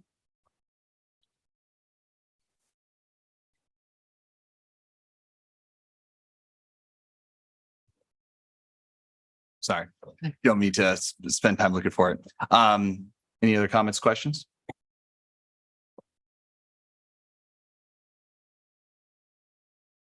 I really do appreciate the dynamic conversations. I really appreciate the viewpoints that have been shared by every board member here. Thank you. And yeah, we will move forward with that. We need a vote to do the meeting next week. We don't make decisions. Do that. So we were in the middle of discussion. Well, actually kind of on the tail end of that discussion in regards to I heard several people be supportive of next week. I personally communicated wait until we get results from the HEC. Any other comments from? Oh, and I apologize. Mike also mentioned next week. Anybody else? I'm supportive of a meeting next week. Whether or not we make, if the decision needs to get kicked down the road next week, I'd like the information sooner rather than later. Agreed. Yeah, I think given the situation that we're in, even if we don't come to a decision next week, we should be meeting and moving the discussion forward. Lisa? So I think probably you have enough feedback, Austin, to set the agenda with the president. Yep. We'll move forward with that. Oh, Kevin. Is there enough time to notice the public meeting? Yes, there is. Yes. All right. Once again, I want to really appreciate the conversation, the discussion, and also the work by the cabinet that you put into this. Thank you. All right, we'll move on to closing items. So we got our future meeting dates. I also want to just note that we'll be doing a board work session in Florence on October 18th. So just FYI there. And Denise, I'm really happy that that will be going out that way. I also want to recommend the LCC Foundation Gala November 2nd. And I believe those are the major points in regards to that. Oh, Retreat, please. oh, Lisa, what's that again? Can you note the retreat? Oh, yes, I apologize. That's the one thing I was supposed to note. We did reach out to everyone. October 7th would be the retreat date for the fall retreat. Denise? Where would that be? Location to be determined? Oh, the Longhouse again. Okay, great. Longhouse. Thank you. Looks like the OCCA conference is the same days as the gala. So hopefully we'll have some board members that can attend both or, vice, one or the other. Absolutely. Yeah. We had, I should, there was an email question, I believe it was in the information items, that there is a conflict between OCCA conference and the Foundation Gala. And yes, I advocated for not those dates with OCCA, but yeah, regardless, they didn't listen to me. Anyway, yes, I do want to encourage people to participate in OCCA as well as, of course, the Foundation Gala. So. All right. Anything else for the good of the order?